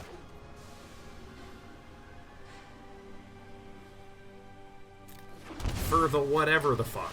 You know, I'm here for the strategy, not for the mechanical stuff. Here is something that is undeniably true. Because I think there's a lot of RTS purists who will be like, anyone who says that is a newbie. Here is about as cleanly and as simply as I can state what is going on. A lot of people sit down to play StarCraft. They feel like they have to have 300 APM just to feel like they are able to start to play the game. And you know what? They think that's bullshit. And the way that I would describe it is that if any of you have played Rock Band, StarCraft 1 especially is like playing Rock Band or playing DDR or playing Guitar Hero, where the easiest difficulty level is Expert. Believe me, if you can play Guitar Hero on Expert, it's fun as hell to be doing those complicated trails and have things coming down. But guess what? That game has an easy, and a medium, and a hard, and then boom, you get to Expert. Brood War just doesn't have it. There's no easy, medium, hard. The game begins and it feels like you actually have to hit that huge mechanical complexity. No. I'm known for my excellent Alright. timing. Dude can bounce it if he wants. It's nothing that bad here. Trust me. I have a plan.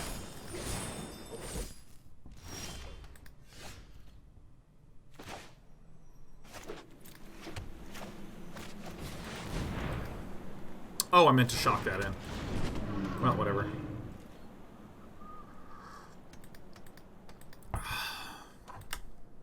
No need in really killing this. Good. He's just going to get another Teferi back. And so I do think that it is bullshit that there's a lot of people that feel like they don't get to play the games, which stinks. When it comes to the intersection of strategy I am not making this up and mechanics, at the end of the day, that's kind of what a... Alright, so we do this first, and if our opponent has some sort of Absorb, which is extremely unlikely in this deck. Let's slow this down. This puts a wrench into things. Sucks a bit, but this is what I have to do. The sort of thing that's really interesting about, you know, the real-time strategy game is when you have... Don't worry. I got this. The idea of the strategic decision you're trying to make, the mechanical decision that you're trying to make, we lost. And how those things overlap. And there's lots of really cool balances. Like, if you learn, for instance, how to do some of the tricks of worker control, that's a mechanical execution, how I click buttons thing. It's not really a choice as much as it is just a technique. You learn this technique, and this lets you defend with less units. You know what that means? You now have money freed up to be able to do cool things with the strategy. And I think that sort of thing is true in a game like Dota 2, but it doesn't have that as much a feeling of restriction. StarCraft, I think, does a little bit often feel like you have to first memorize a bunch of hotkeys and learn to play 300 APM, and then you are allowed to tap into all this strategy stuff. And so when it comes to... excuse me. So when it comes to something like Dota, it feels like if I can pull off some sequence of clicking, I can maybe get a kill that I couldn't have gotten before. Functionally, it's the same thing, but psychologically, I think the second one feels more reasonable. It feels like you achieved instead of the other way around. I think I just don't want the Bonecrushers or some of this instant speed shit. Mystic Disputes seem good. Elspeth seems great. This is Destroy. This is not Exile. This is Destroy. This is not Exile.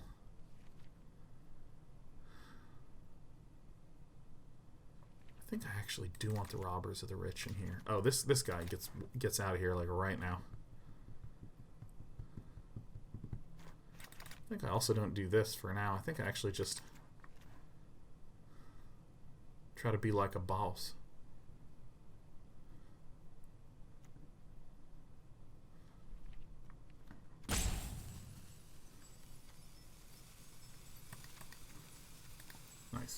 Nice. Nice. And so I think when people say, hey, get rid of the mechanics so that I can focus on the strategy, I think with the way that a lot of RTS games are designed, just fundamentally the way they're designed, if you automated a lot of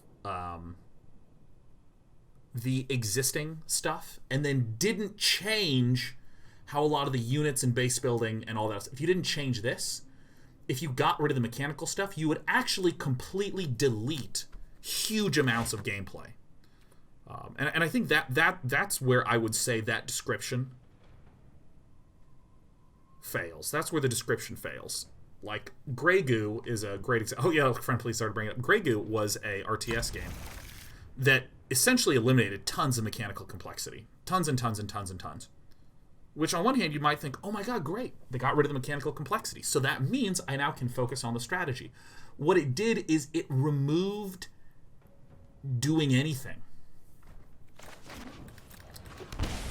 If something takes 60 seconds to build in StarCraft, the reason, part of what makes that 60 seconds... Why did I shock this in? Part of what makes that 60 seconds feel interesting is that you say, okay, this builds here, and now I go elsewhere and do some other stuff, and then I come back here. It's the doing other stuff and coming back that quietly is actually stimulating and interesting and compelling. So when you actually remove that stuff... Ooh, yeah. When you remove that stuff, like in Grey Goo, it would be like, okay, I am going to start constructing a barracks. And then you'd build it, and then you just stare at it for a minute. And then you'd be like, alright, it's done. Alright, time to build the next thing. You'd start it, and then you just stare at it.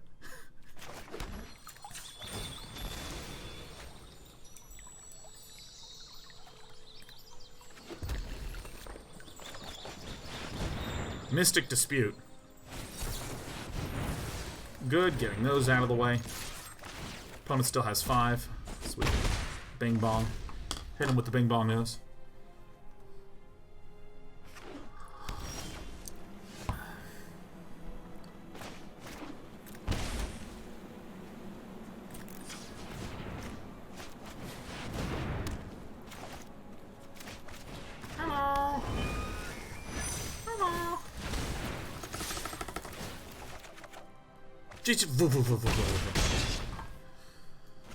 I just find that whole discussion interesting, because, you know, I used to get this endlessly when I would... Goodbye! I used to get endless comments about this when it came to, you know, StarCraft tutorials. Endless comments. Sean, what am I doing wrong in this game? And I'd be like, well, I just literally see by the, you know, the replay analysis tool that you built so many workers over the start of the game. Just keep building workers, you'll literally climb 2 leagues.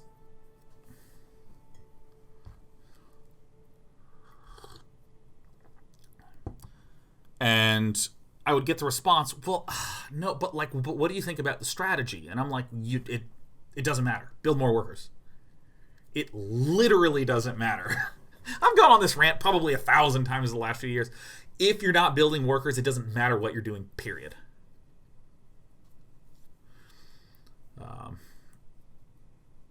And you know, my brother actually made a comparison that is, I think, actually really apt, which is that golf is a game that is a mix of mechanical execution and strategy.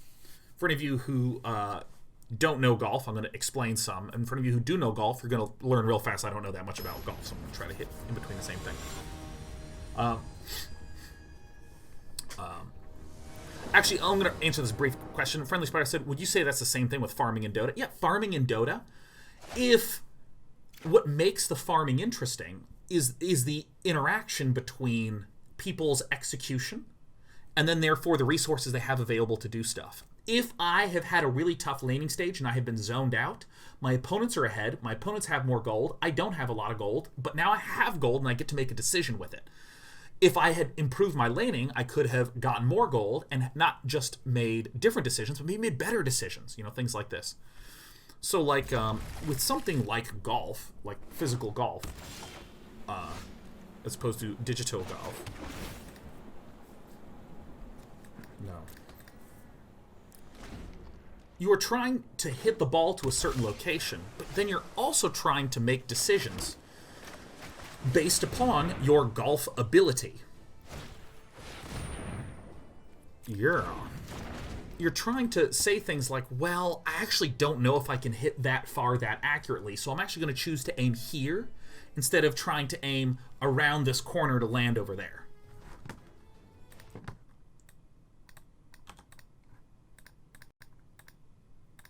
Audio adjusted. Audio adjusted. I'm going to start timing people out for using Ghost Stalker's terms. Only Ghost Stalker gets to use the language standard. But see, that's a strategic and executional combination. That's right. I'll protect Ghost Stalker at all costs. I will destroy my community just to make sure Ghost Stalker is 5% happier. Absolutely fucking not. I knew what you're doing. I'm Sean Plot. All right. Attack. So, not sure if you fixed it, but it looks good now. Yeah, I adjusted. Sorry, and I'm teasing a little bit about you guys saying standard. Don't mind me. But, you know, and the point that my brother was making is those are choices that you are making in golf that then you try to execute upon, and it's that interaction, the back and forth, that is cool, that is compelling. That's more like it. Hey, look. It's a free Teferi and a free card.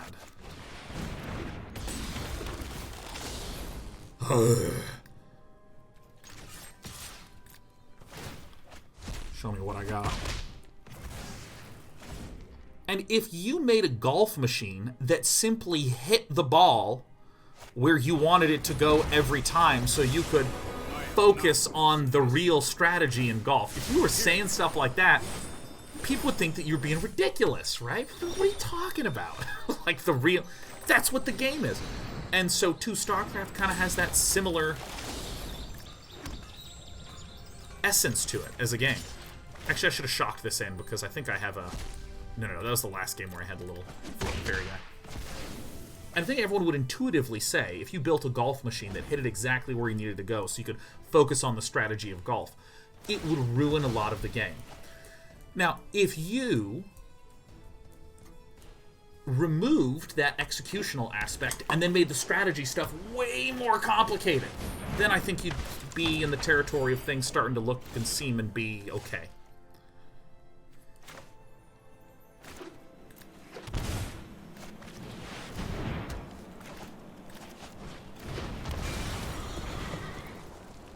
These are all fine.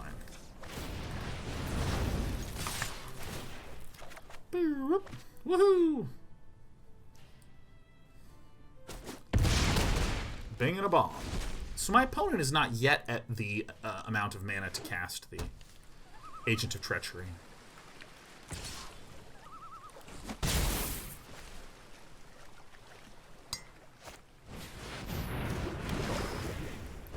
Oh my god, it's Thassus. She's dwelling deep. Whoa. Now let's actually count. When this comes back, if I play this right now and delete this one, this is 8 damage. Plus 2, plus 2, plus 2 is 14. So if I do this, and as long as this doesn't get negated, we're in pretty good shape. Now if it does get negated, I'll have to play the Sphinx of Foresight and smash in.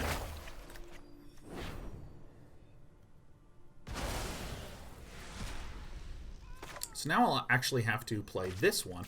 Ooh, I did this ordering wrong, because now if this gets bounced... Yeah.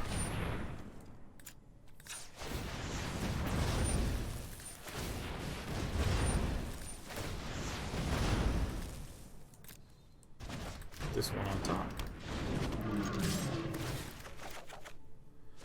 Now the good news is that if there is an Agent of Treachery, it can nab 2 things, but in... no, then we're totally fucked, huh? Yeah, I need to play the Sphinx of Foresight first. Oh well, no big deal.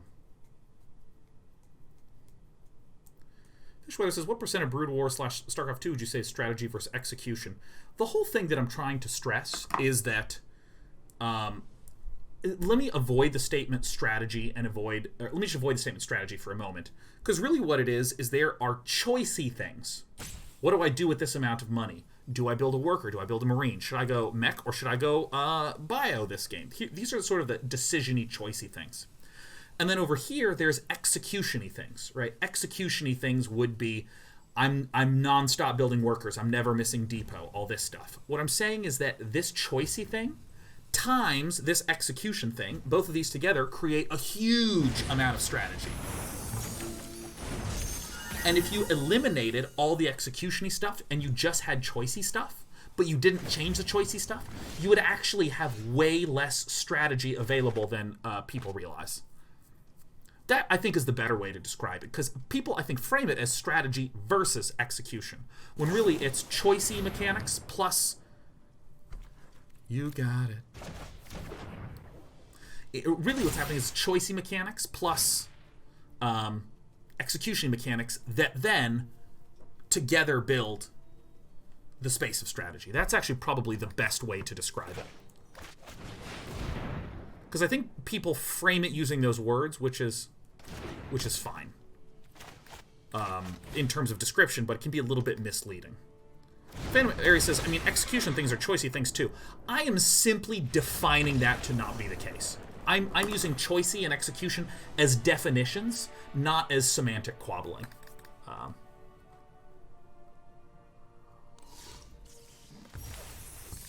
And I want to stress the difference between here's a definition I'm using, and therefore if we agree on my definition, here's the important conclusion to make. I'm not trying to quibble about, but what does execution mean? What does choiciness mean? Because trying to identify the proper term is mostly a useless exercise. When does this end? When does that begin? What is choicey and what is not choicey? Getting the definition of these things don't matter. It matters that if you give a strict definition for them, what is the valuable conclusion that you can make. And as a very simple example, very simple example, if you only have choicey things and you're not having any difficult, challenging execution, can there be cool strategy? Obviously, yes. Chess, go, full stop. I don't even need to give more examples. Done. So obviously these things exist. And I think that it's a natural leap to say to yourself, oh, okay, I see. So chess is kind of like StarCraft if you took chess and you added execution and some resource collection. Aha, I got it. Nice. But really, it's that it's not adding the layer of execution on top of the strategy. It's that when you have the choice axis and the execution axis, it just births a fucking huge amount of strategy. And again, I think that people undervalue just how much strategy is there. And I think I do like that. Nice. Nice. I think I actually might want this guy a turn sooner.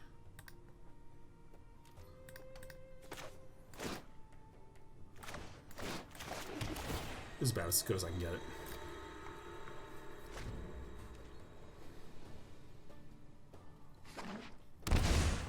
So Abed Blue, I'm going to try to adjust the way in which I am using this term strategy. I'm gonna focus on the word choice. I would say something like chess and Go is all about the decisions. It's exclusively about the decisions that you're making.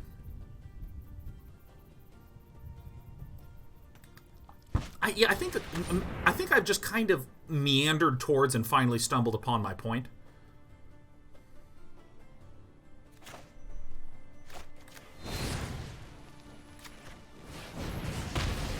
Which is that I think using the term strategy versus execution is maybe even the wrong words.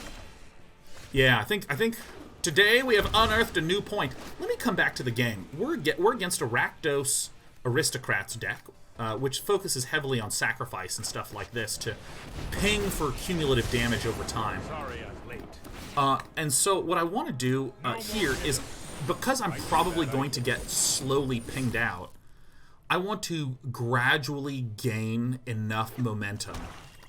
Or excuse me, I want to, like, remove this gradual build-up so that way I can just deal a big old burst of damage.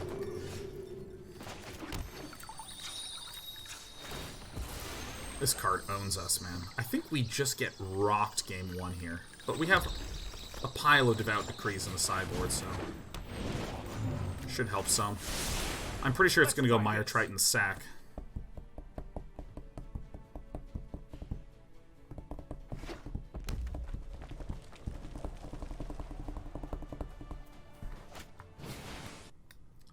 ER Newslock says, that's one of your best strength, Day 9. Pushing forward until you figure out your point. Dude, it's actually super, super true that I spend a lot of time and effort in my personal time re-articulating, rethinking, like trying to resculpt the point, resculpt the point, resculpt the point, resculpt the point. I think we are now fully screwed.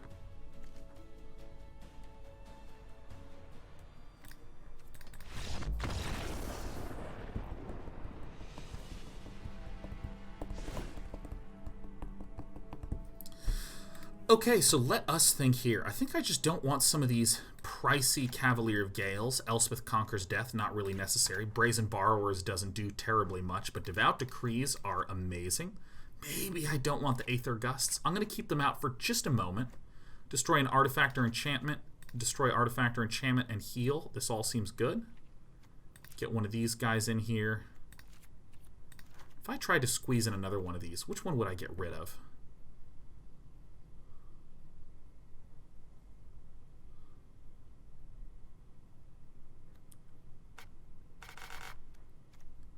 Probably the Disenchant. They're not actually as dependent upon that. Not exactly as dependent upon the chest as much as something like the chest, the oven, excuse me. They're not as dependent upon their artifact enchantment as something like a Temur Reclamation or Jeskair Fires would be. So I think I need to reserve that for this matchup. This is just a great tech card. Gaining a bunch of life when my opponent tries to just sort of suicidally go towards the end win. Gregor McTwist. A 5/5. Gregor McTwist says, needs some love in these times. Dude, so appreciated. So very, very appreciated. This is a great looking hand. It looks weird, because we can't cast a ton of our stuff, but we have a Sphinx of Foresight, so we're the best player here. Oh.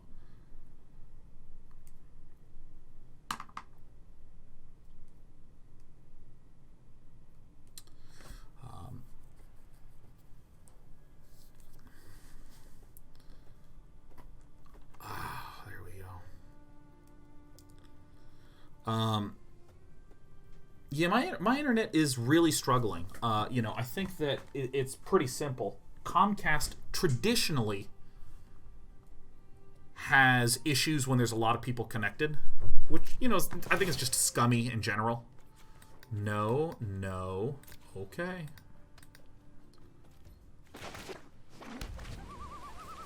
We want to play this Castle Vantress first because we have 2 temples to scry. And with 2 temples to scry, we want to make sure that we can get scry value out of them. There we go.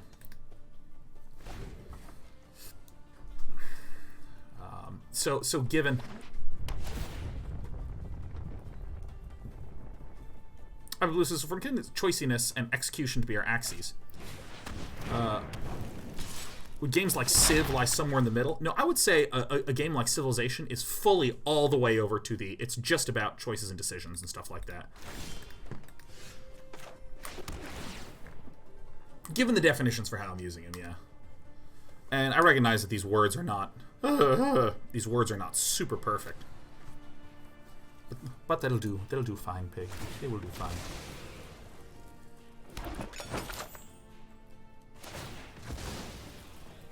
And I think that, like, you know, there's an argument to be made where it's just like, well, what about chess when you're playing it at blitz speed? Because it really feels a lot like I'm trying to make a lot of decisions under pressure, which feels a lot more like XYZ, you know. And I think the way that I would respond to that is I don't think it really... Oh, I would believe you meant to say StarCraft Civilization. Yeah, I would put StarCraft as... Brood War is even something like 70% on the execution, 30% on like the decisions. This is just horrible, horrible, horrible, horrible news. Horrible, horrible, horrible, horrible news. I want a red land. We will not be able to do anything next turn. That's fine. But I don't really care to ever worry about a lot of those extreme definitions. You know, like Albatross of Time says it's hard to give any game 100% execution or 100% strategy. I mean, I just don't really... Oh my god, get me out of this game. Oh, Jesus. Is there even a way to win? Okay, I mean, after sack ping, sack ping, sack ping, this is dead. So I Deafening Clarion play this. Oh my god. Look, I don't even want to play this game. You win it. Get me out of here! Yeah, I just don't really care much to identify exactly what the percentage breakdown of them. And here's my favorite example, and this is a bit of a dunk example, but, you know, whatever. Often when I'm trying to provide definitions, it is a way for me short-term for you to understand what I'm saying so I can quickly communicate a point, and that's about it. And I like to... It is as though I were saying, here is the land, and here is the ocean. Don't build your house in the ocean. And you might say, well, hey, where does the ocean begin and the land end? How can you say what the exact delineation is, especially given that the tides come and go and waves are constantly rolling up and down the beach? And it is true that I would struggle to give you an extremely precise definition for exactly where land ends and the ocean begins. I would struggle to do that. However, it doesn't change the fact that if you build your house in the middle of the fucking ocean, it will sink to the bottom. That point is still a fine, true, acceptable point, regardless. By the way, don't Bonecrusher Giant a Fibblethip, because when it becomes a target of a spell, it gets shuffled in.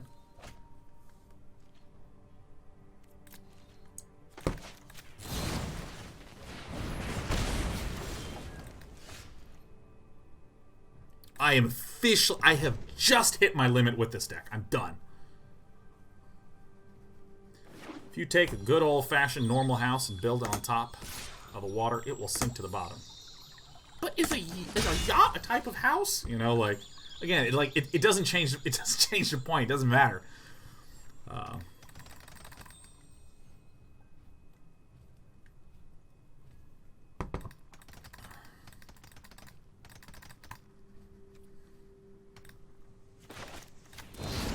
Keep shooting it.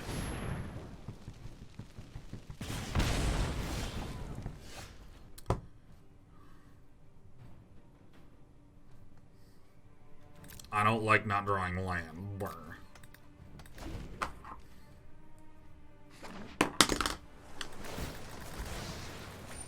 I think I told you this, that once upon a time someone said the following phrase to me, which is, you're allowed to think, yes.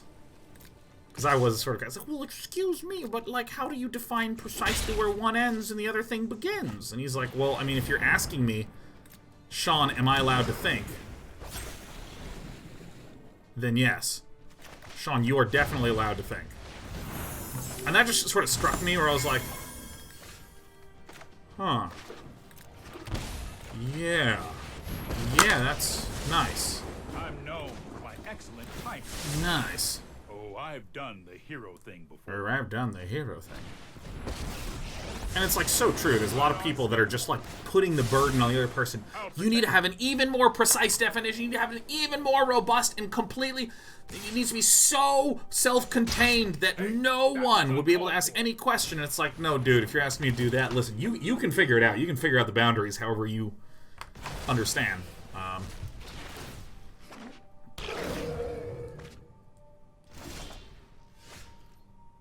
I'm just conceding. I just don't want to play this.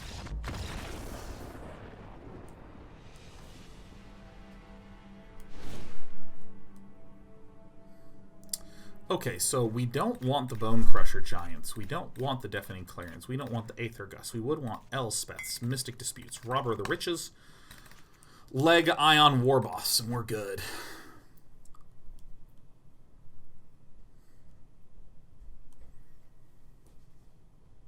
Yeah, Mr. T's floating head says, I find the "you're allowed to think" response is good for slippery slope arguments in general. Yeah, no, there's a lot of people that...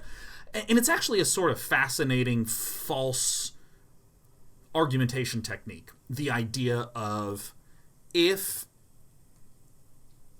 the person I'm discussing something with has any lack of precision, that invalidates their argument. When that's...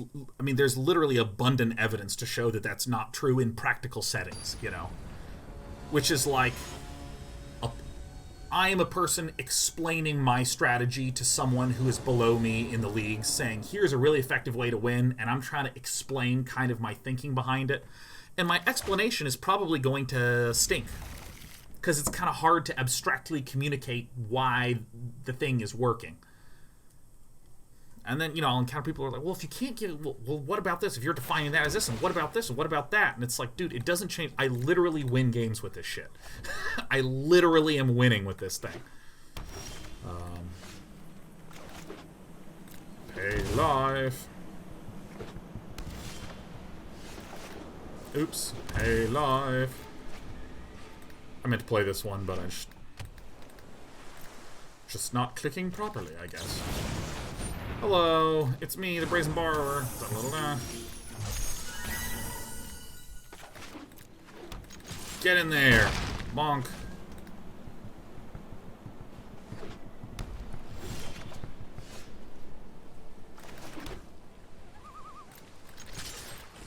I don't think I do a thing.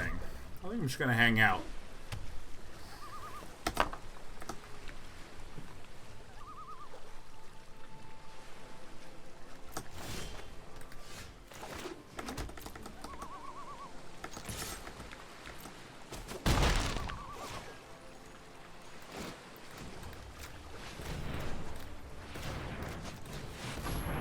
Bum ba-rum bum bum bum ba bum bum bum bum bum ba. Nice! Nice! This is my kind of win. Femini says, I'm new to Magic. Do you have any channels other than your own that play slow for a beginner to learn the game? Femini, after I take my 5-minute break at the end of this match, when I come back, Femini, I'm going to be explaining things very slowly. Because I have a lot of pent-up energy because I'm cooped up inside. So I'm just like whipping shit out at warp speed, and I think that it is detrimental to what I'm trying to do. Which is to be a better gamer.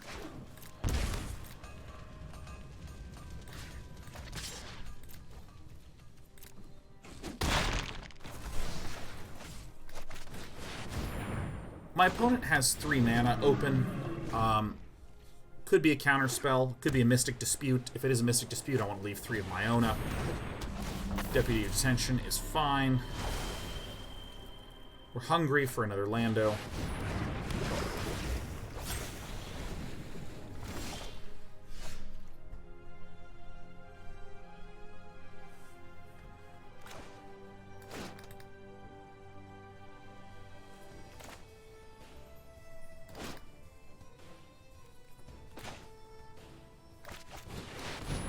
I still have to wait. My opponent has done nothing for like 1 billion turns. And this means that my opponent, I mean, literally has done nothing for many, many turns. So I think that there's a near 100% chance that Zeki has an Agent of Treachery. So I don't want to be playing things down and going in for extra little chunks of damage here and there. Anyone you want to kill is A-okay by me.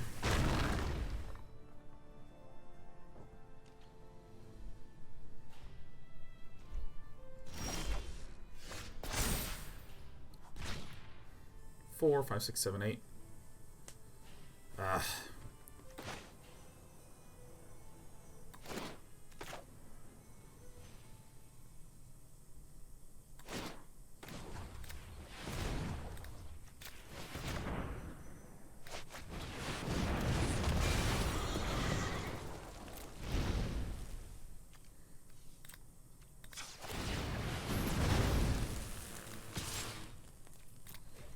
This is a wee bit risky.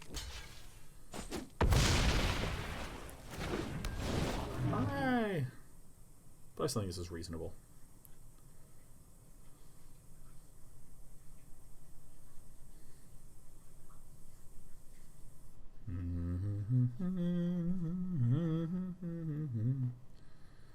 The Chuckles Hound, I got great news for you, man. We are already on it, and it has been announced.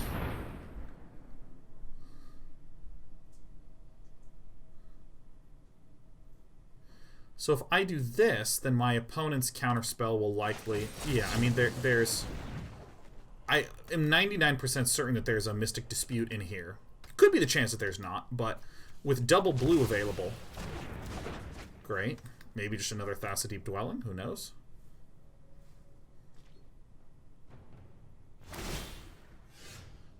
Why do all the gods look different on my stream? This is just a skin. 1, 2, 3, 4, 5, 6, 7, 8, 9, 9, and 7, and 5, and 2.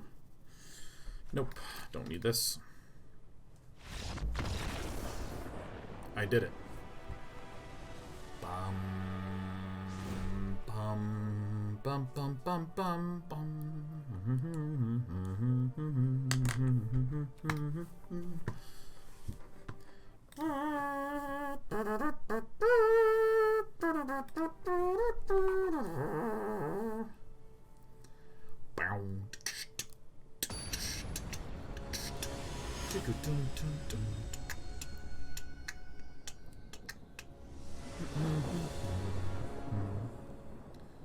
I am in the top 1,000, and it's just proportional to how many games I'm playing. Opponent goes first, huh?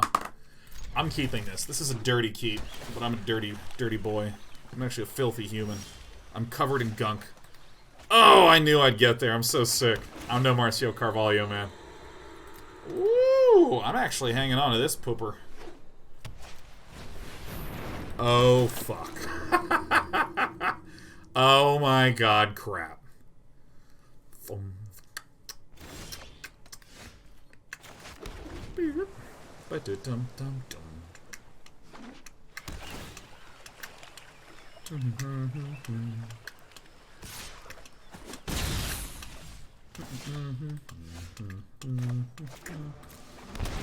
There's no counter that can deal with this except for a quench, and I don't think our opponent boards that in.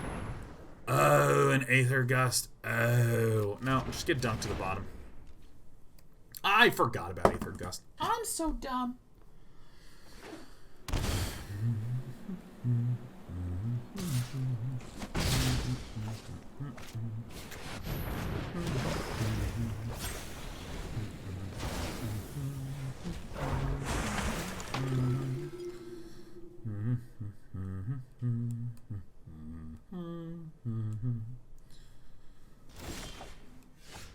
You know what? I'm just going to concede because I need to use the restroom.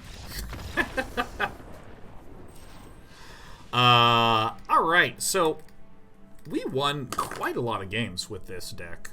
I really enjoy the Jeskair Fires list. It's just a very, very strong, I think pretty straightforward list. I think some of the struggles around it is just planning 2 turns ahead, which is really, really nice. Yeah, for anyone curious about the Thassa, that's just a skin that you can get for Thassa. Like, I can actually show you this. Thassa. So here's the normal Thassa. So if I right-click on her... Oh, wait, I guess I don't have access to the skin. Toggle switch. Oh, wait. Thassa. Come on, Thassa. There it is. Yeah, see, so there's just different skins that you can get on her.